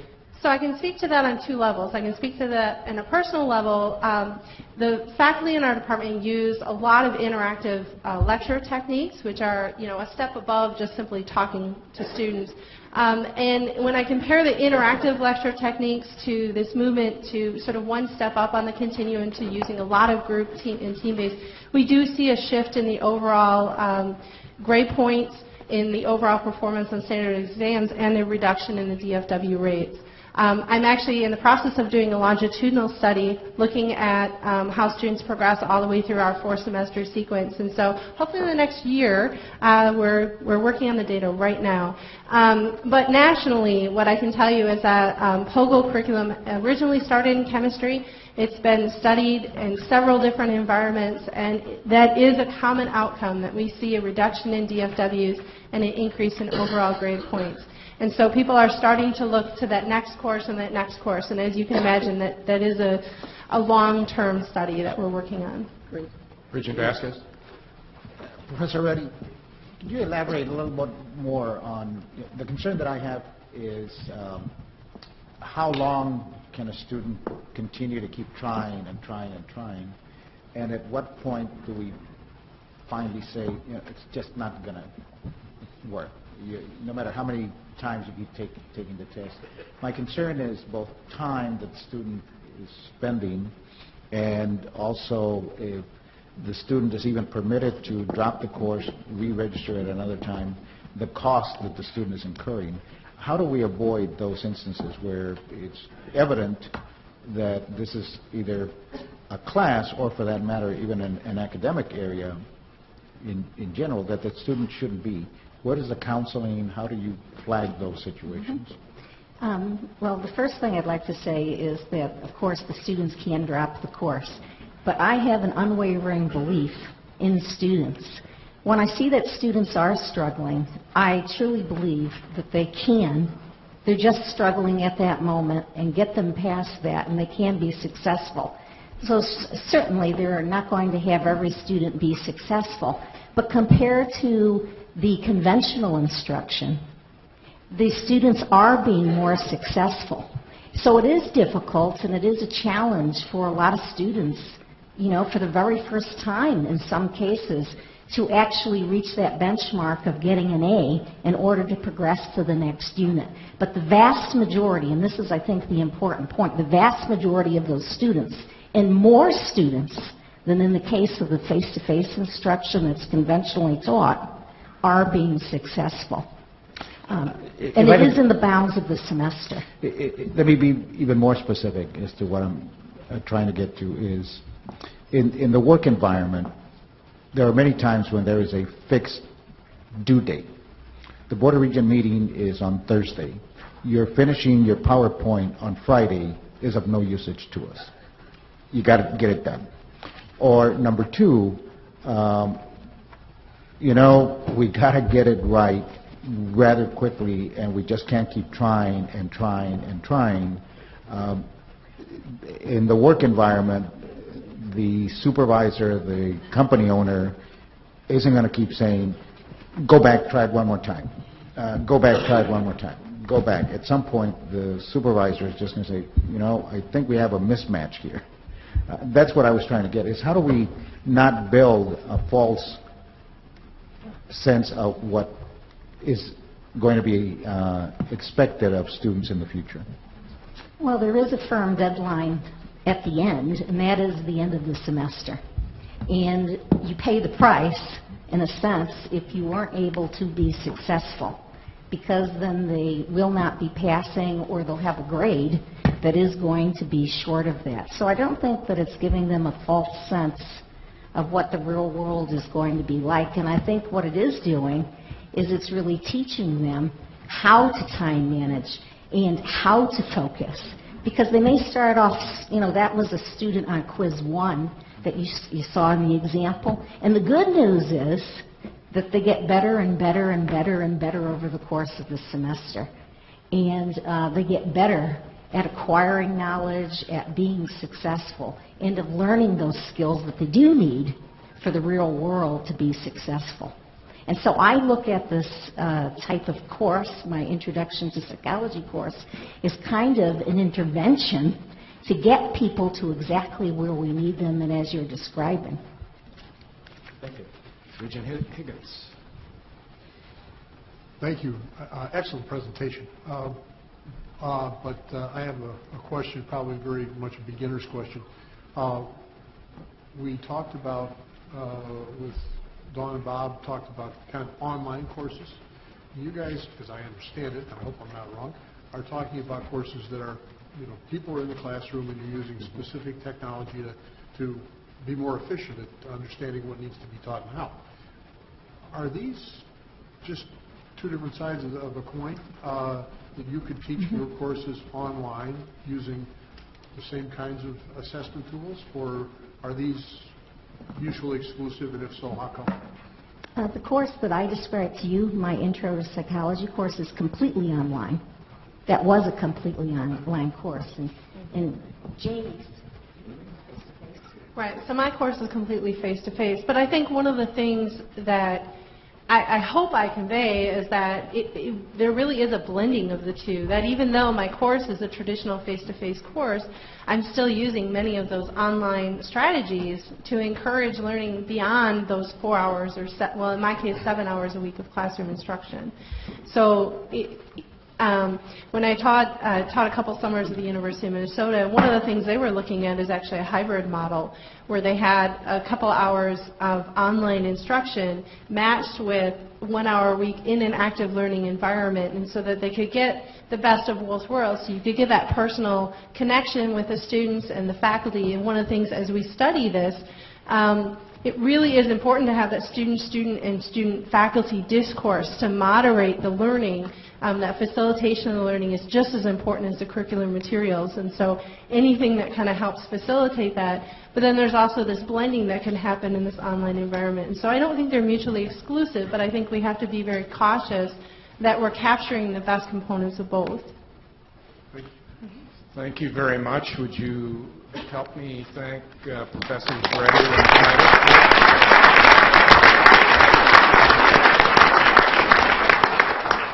Our third panel, to come up and join me, is Bev Copper, Provost from UW-Whitewater. Sarah Mangelsdorf was also intending to be here. She had a situation she had to take care of in the family, but representing UW-Madison will be Steve Kramer and Bruce Moss.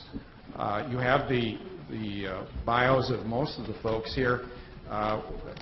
Joining us also is Lieutenant Carl Meredith, and Bev Copper will do an introduction, and I'll turn it over to her.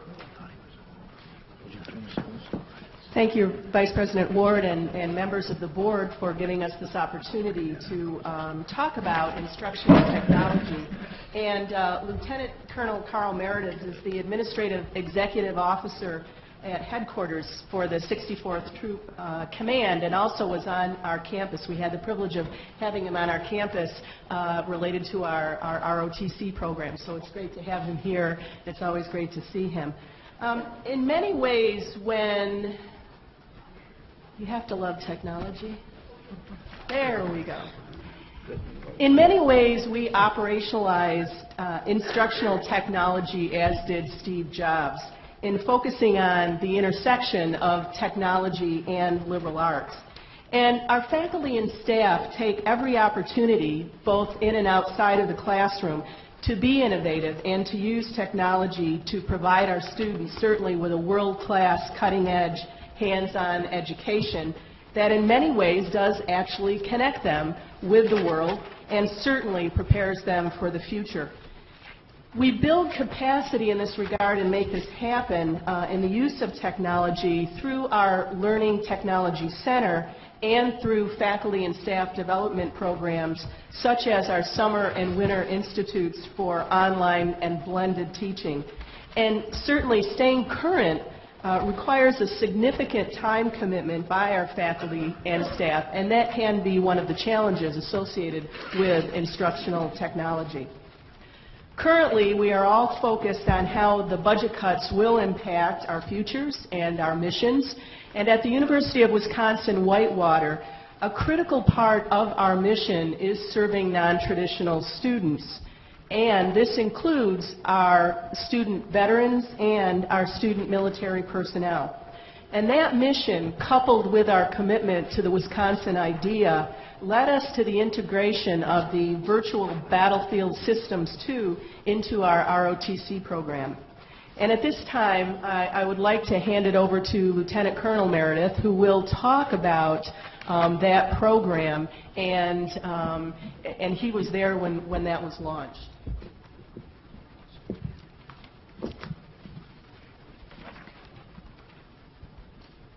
Good morning. Thank you for the opportunity to be here.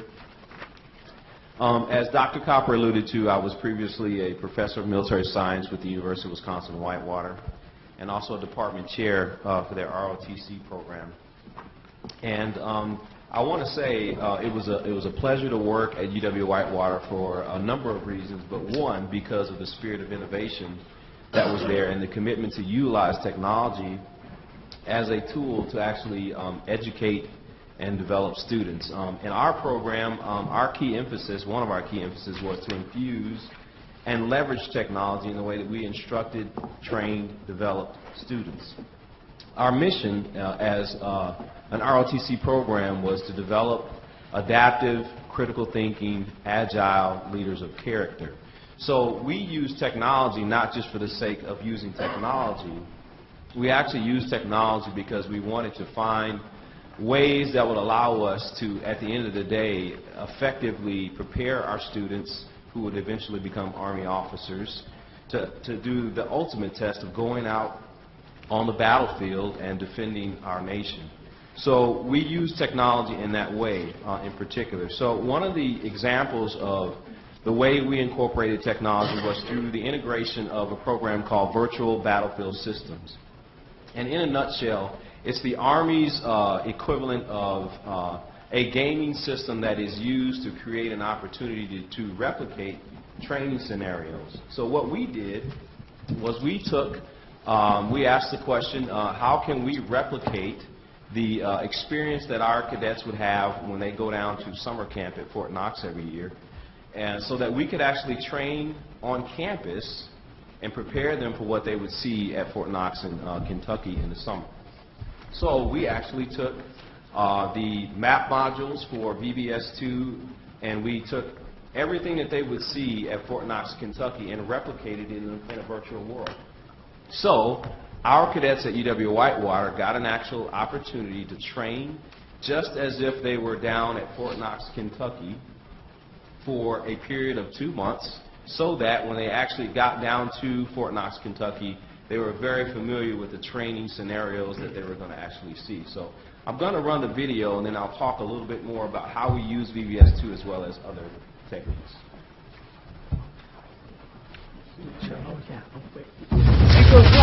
JPW team, get to work! We try to think outside the box. We're not afraid to take risks and be creative and ask the question, why not? Virtual Battlefield Systems 2 is more or less a system that the Army incorporate virtual training for soldiers. And we here at Whitewater, ask the question, why can't we, use VBS2 as a innovative way to train our cadets, particularly during the months where we can't get outside and we can't do field training. So I feel like it helped me learn how to run the missions without actually being outside doing it first. So once we got outside, I actually ran the missions a lot better than, if I hadn't done that first. Well, when we did it this last year, I was a squad leader for it.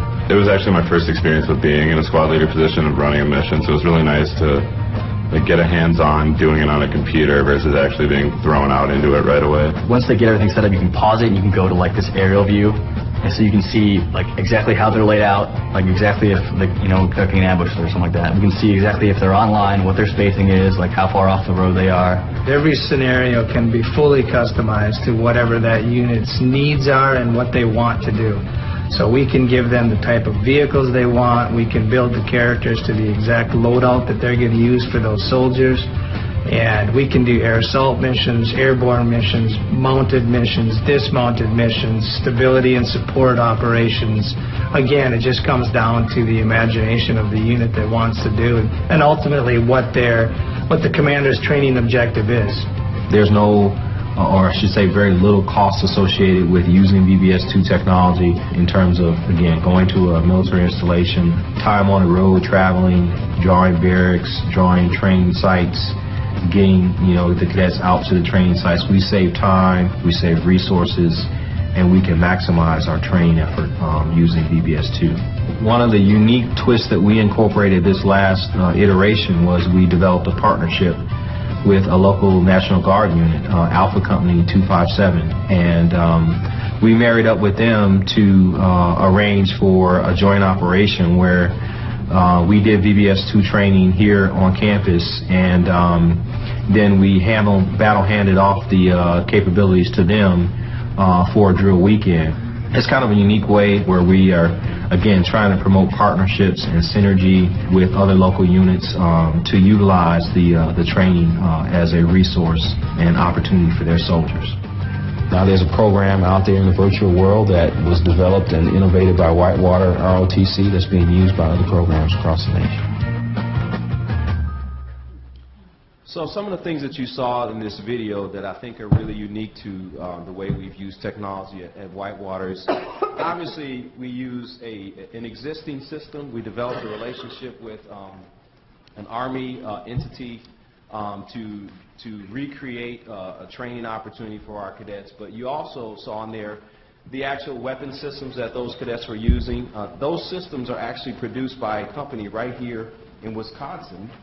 Actually in Whitewater, Wisconsin, Universal Technologies. They actually are a gaming company, and they own iCombat, IR Tactical, and we work with those individuals. We were their beta testers, and they actually, because of the technology that they have, gave us the opportunity to train locally, which is really important for us as well. We use technology, again, to leverage time, to leverage resources, so we wouldn't have to drive all the way to Fort McCoy, for those of you who are familiar with Wisconsin, where Fort McCoy is. So that's just another example. Some of the other things that we've done in Whitewater's ROTC program that include not just the use of VBS2, but obviously we're successful to go through a complete classroom modernization. So Dr. Copper and our Chancellor Telfler gave us the opportunity to modernize our classrooms so that we could incorporate the methodology that we use to teach, which is the experiential learning model, Kolb's learning model. So we use video, we use tactile opportunities, we use group work, and so classroom modernization has played a critical role in the way we use technology as well. We transitioned the program into a place where we fully utilize D2L, so our cadets are actively engaged in group discussions, online activities, in addition to classroom face-to-face activities. Some other unique things that we did with regard to WebEx, we actually created what we call a leadership guest lecture series. We had the idea of why can't we use technology to bring the world into our classrooms and take our cadets out into the world. And so we started a series where we would invite key senior leaders from across the country, 1-, 2-star level leaders, general officers, who would actually come into our classrooms as guest lecturers to do live virtual leadership lectures. So we've had the Deputy Chief of the Reserve Affairs, a 2-star general, come into our classroom. We've had leaders from the Pentagon come into our classroom and talk to our students about leadership. So that's just one other way that we use technology. Some of the other things that we've done is we incorporated virtual training, virtual ethical training, where we develop scenarios, all web-based, and we would actually use those web-based scenarios to do ethical decision-making exercises for our cadets in the classroom. One other thing that I want to talk about is that I think is very important is that I think at the end of the day, again, we didn't want to use technology just for the sake of using technology. We really wanted to leverage learning. We wanted to maximize time, and we wanted to make an impact. And I would have to say that the proof for our program has been in the pudding. So Whitewater cadets have excelled nationally. Just this past summer, we sent 9 cadets down to cadet summer training down at Fort Knox. Of those 9 cadets, 6 of them achieved excellence. We have 3 cadets that finished in the top 100 of 6,000 cadets that will be commissioning in May. So I think that the use of technology in general and the way that we've applied it in the classroom for us has really made a difference, and we've seen the impact. And so I would certainly open it up to questions at this point. So as you can see, our faculty and staff use technology to accomplish our goals of transforming lives through education, certainly preparing the leaders of tomorrow, and partnering with other organizations and institutions, not only in our community and our region and our state, but literally around the world. Instructional technology also allows us, as you saw in the video, to take risks, think outside the box, and be creative. But this technology does come with a price tag, and there are challenges associated with its use beyond the cost. I've already mentioned the time commitment involved in instructional technology, and certainly sustainability is a key. Technology, in instructional spaces, is frequently funded on a one-time basis, typically through large projects such as new construction and major remodeling. And over time, technology becomes less reliable and or obsolete and does cause increasing rates of failure. Therefore, clearly, systems need to be updated and or replaced, and this obviously costs money and requires a cadre of IT professionals. Likewise, academic programs increasingly rely on specialized software to augment instructional delivery, and frequent changes in licensing models and software versions, often right before the start of a semester, make it challenging, even for our very talented IT folks, to have all academic labs and classrooms ready for the first day of classes, and of course, these new versions typically come with a new price tag. So through innovation and customization and imagination, we do have cutting-edge boots on the ground in and out of the classroom, using technology to prepare our leaders of tomorrow and to make a difference in our community. But the bottom line is that there are costs associated with purchasing, maintaining, and sustaining cutting-edge instructional technology, and that can be a challenge. Now, I know we're probably out of time, and before I hand it back to David, I want to publicly thank the Lieutenant Colonel not only for his dedicated service to our university, but for his dedicated service to our country. Lieutenant Colonel Meredith has served in the military for 26 years. This includes serving in Afghanistan, and he has received many honors, including the Bronze Medal and others. And I just want to publicly thank you for your service.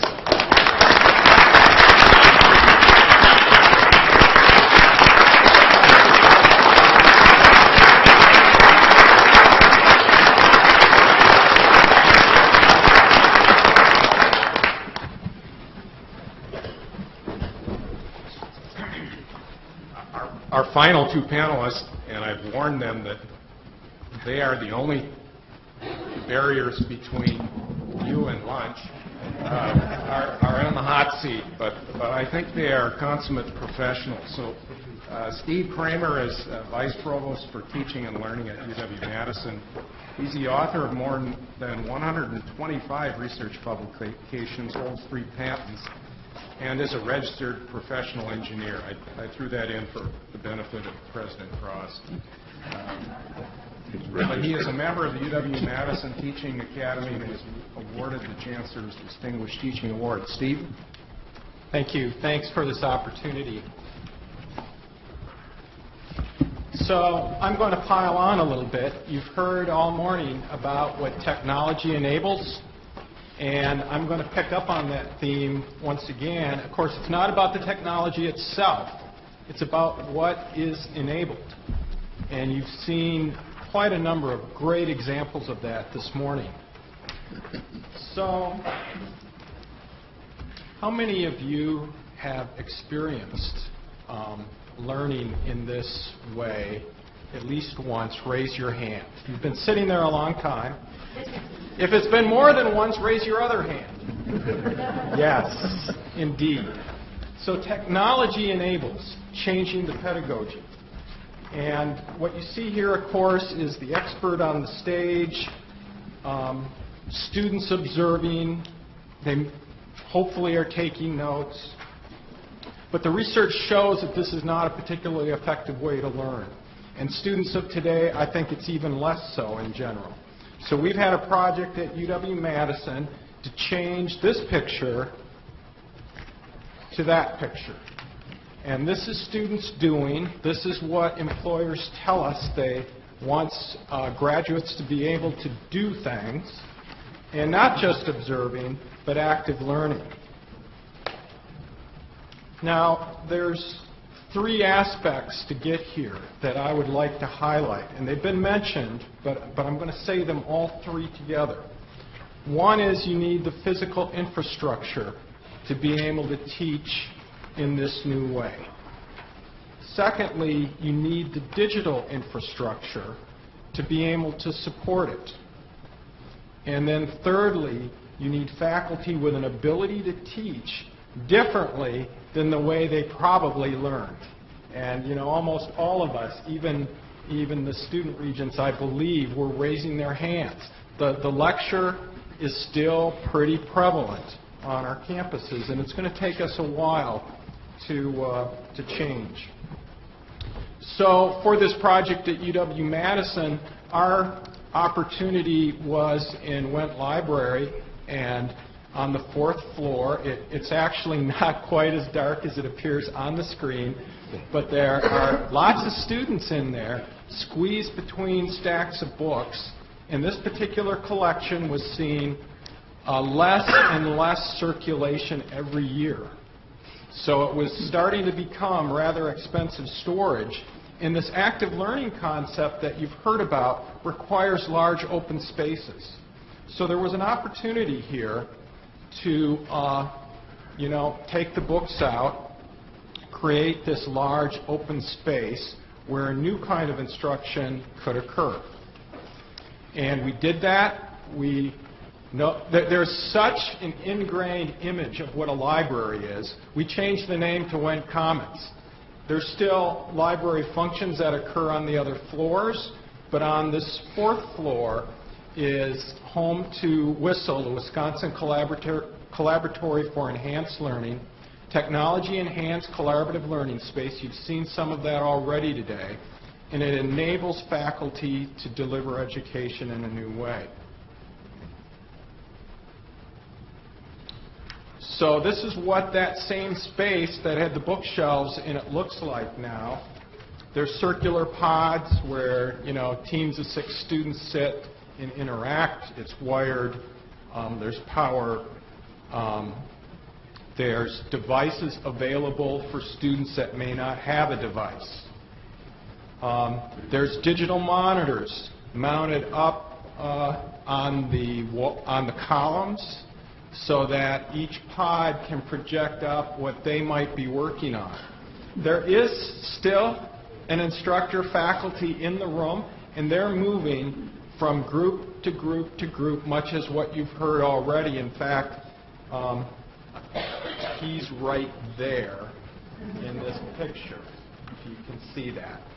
So his role now has changed. He's not the sage on the stage, he's the coach, and he's moving actively around in this classroom. Now, for sake of time, and because I know you're starting to think about lunch, I'm going to skip the first video, which is 16 hours in the life of WISL. It's not 16 hours long. It was time-lapse, but I'm still going to skip it. And all that it shows is this place rocks all 16 hours. When there's not a class in there, it's open for study. The population actually seems to peak at about 10 to 11 p.m. The place is just packed. We need more spaces like this. This is under high demand. What I do want to spend a moment on is what the students say. So if you could pull up that video, please. You'll be surprised, perhaps, at what technology has enabled.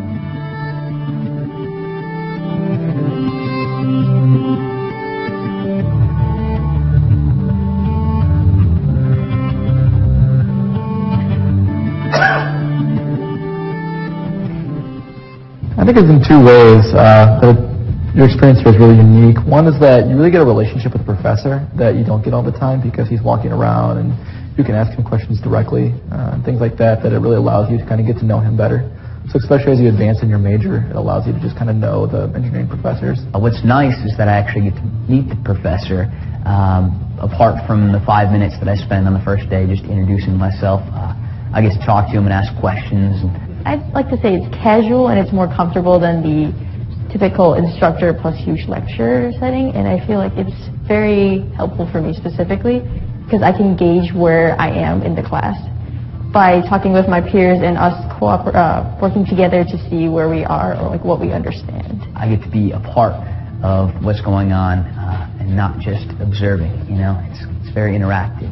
It's like a very open atmosphere that you're encouraged to like collaborate and like talk with your peers during the WISL sessions, and so I think it's a lot easier to like make those friendships and to like make these connections with the other people who are in the same classes as you.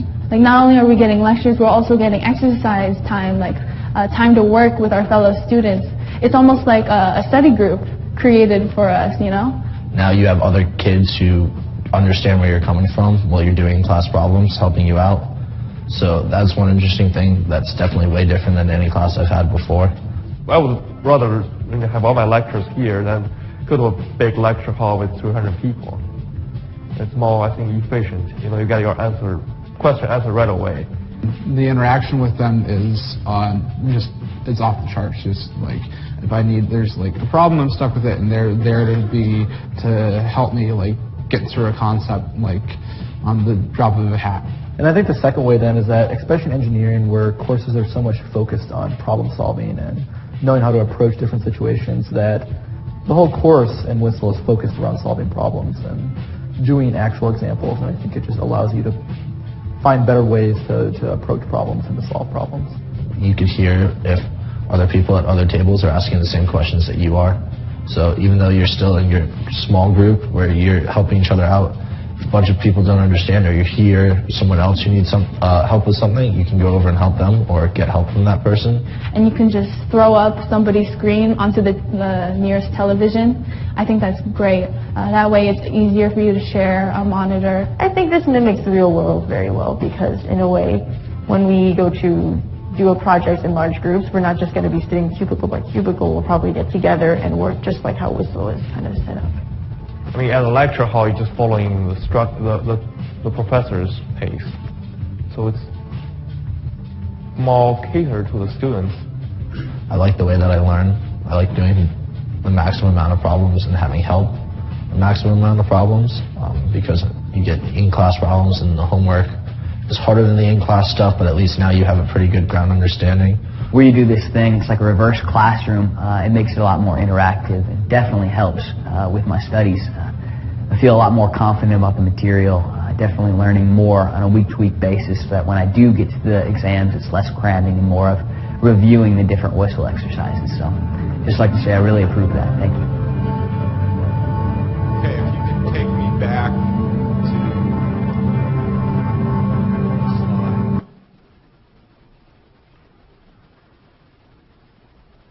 So what did you see or hear in that? We saw interactive learning with faculty and students, self-pacing, efficient learning. You heard the word efficient being used. Efficient facility utilization, if I had showed you the time-lapse video. Personalized education. One would think, oh, it's an online tool, it's becoming more impersonal. Actually, it's the other way around. And team-based learning, preparing students for professional practice. So, you know, I think without changing that lecture paradigm, it's really hard to think about kind of pervasively improving learning and even looking at the cost structure of how we deliver education. So, in my opinion, we need to scale this up. We need to do more. It needs to be very strategic, approached as a systems problem. And I'm going to turn it over to my colleague Bruce to say a few words in that regard. Thank you for the opportunity to talk about teaching and learning, and I'm going to focus on the infrastructure. And I've retitled this, Learning Infrastructure, Leading or Lagging, because I'm going to get at that question. And as you've seen and heard, our faculty are continuing to innovate. We have had over a decade of experience in using Desire to Learn, and we have learned from that. For your reference, my team at UW-Madison runs the infrastructure for the Learn at UW utility for D2L, and we have done so for now approximately 15 years.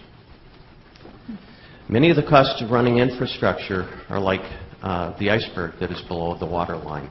All you see is what works. But there are other aspects, and there are many costs that are embedded under the surface that I intend to tease out a bit.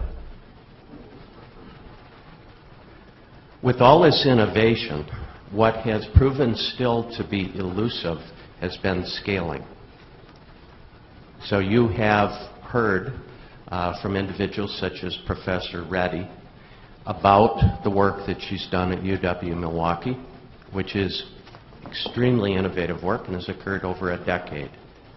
What you do not know is that it was, and while it was critically important to provide her with the data that she needed, it was extremely expensive to extract the data out of our current learning management system, D2L. And that is a function of software that is now approximately 15 years old. We have to do better than that.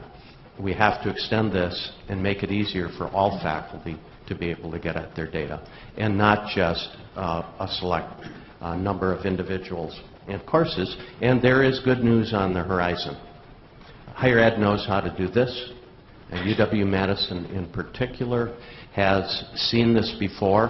When we jointly created Internet 2 20 years ago, we did so based on the need to control the infrastructure at a national level, and that has now given us unprecedented support of our research in this country. We have now, UW-Madison has now joined a consortium called Unison, which you will learn more about in the future, and we have joined this with 9 other major universities.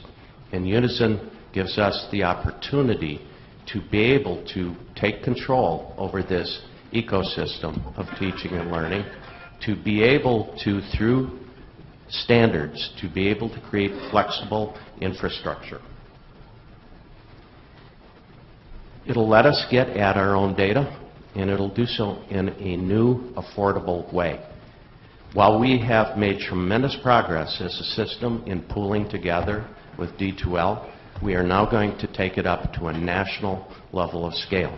So instead of the University of Wisconsin system absorbing these costs on our own, we're moving it up a level, and we're sharing with Michigan and with Indiana and with Ohio State and other members of the consortium so that we share the expenses across a greater number of universities.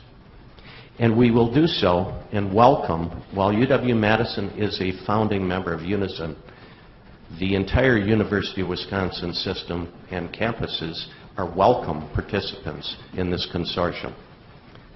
The entire UW system will have access to the benefits. Right now we are piloting, and we are piloting with several UW campuses, which include Milwaukee and Whitewater and Platteville and Madison, and I believe there are a couple others. And we're going to learn as we go through working what works, what doesn't work, and what we need to do with regard to this infrastructure.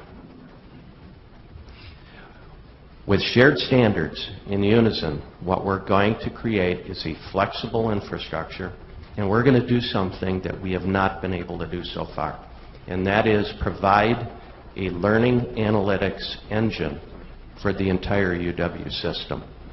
Not doing this one-off, not doing this course by course, but doing it at a scale that will benefit every campus. This can only be done by combining the resources of major universities together to invest in this infrastructure and to provide it. So we are positioned to control our future and continue Wisconsin leadership in this area, and we are doing so on behalf of all University of Wisconsin system students and faculty. Thank you. Mr. President. I just wanted to acknowledge something. A lot of the region, most of the regions here remember a challenge we had in the past with WISCNet. And it's kind of interesting that we haven't heard anything about it almost from the day we made the decision to go in-house. Not hearing anything about it is the best thing we could hear. And Bruce was, with a lot of other people, was responsible for that conversion and responsible for us not having to hear anything. Thank you, Bruce. Thank you. Thank you, and the best news is when I am quietly under the radar. So our panelists will be around. Would you help me thank the final panel here, please?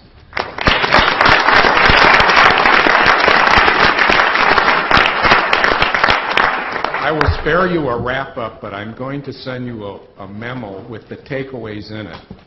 And at the next Regent meeting in April, there will be an exam. David, for those very few of us that might have 16 hours free, would you send us the link to that? Yeah, the video actually only takes about 3 minutes, but it's fascinating to watch. It's really great. So I'll turn it back over to you, Mr. President. Thank you, Senior Vice President, and all the presenters. We will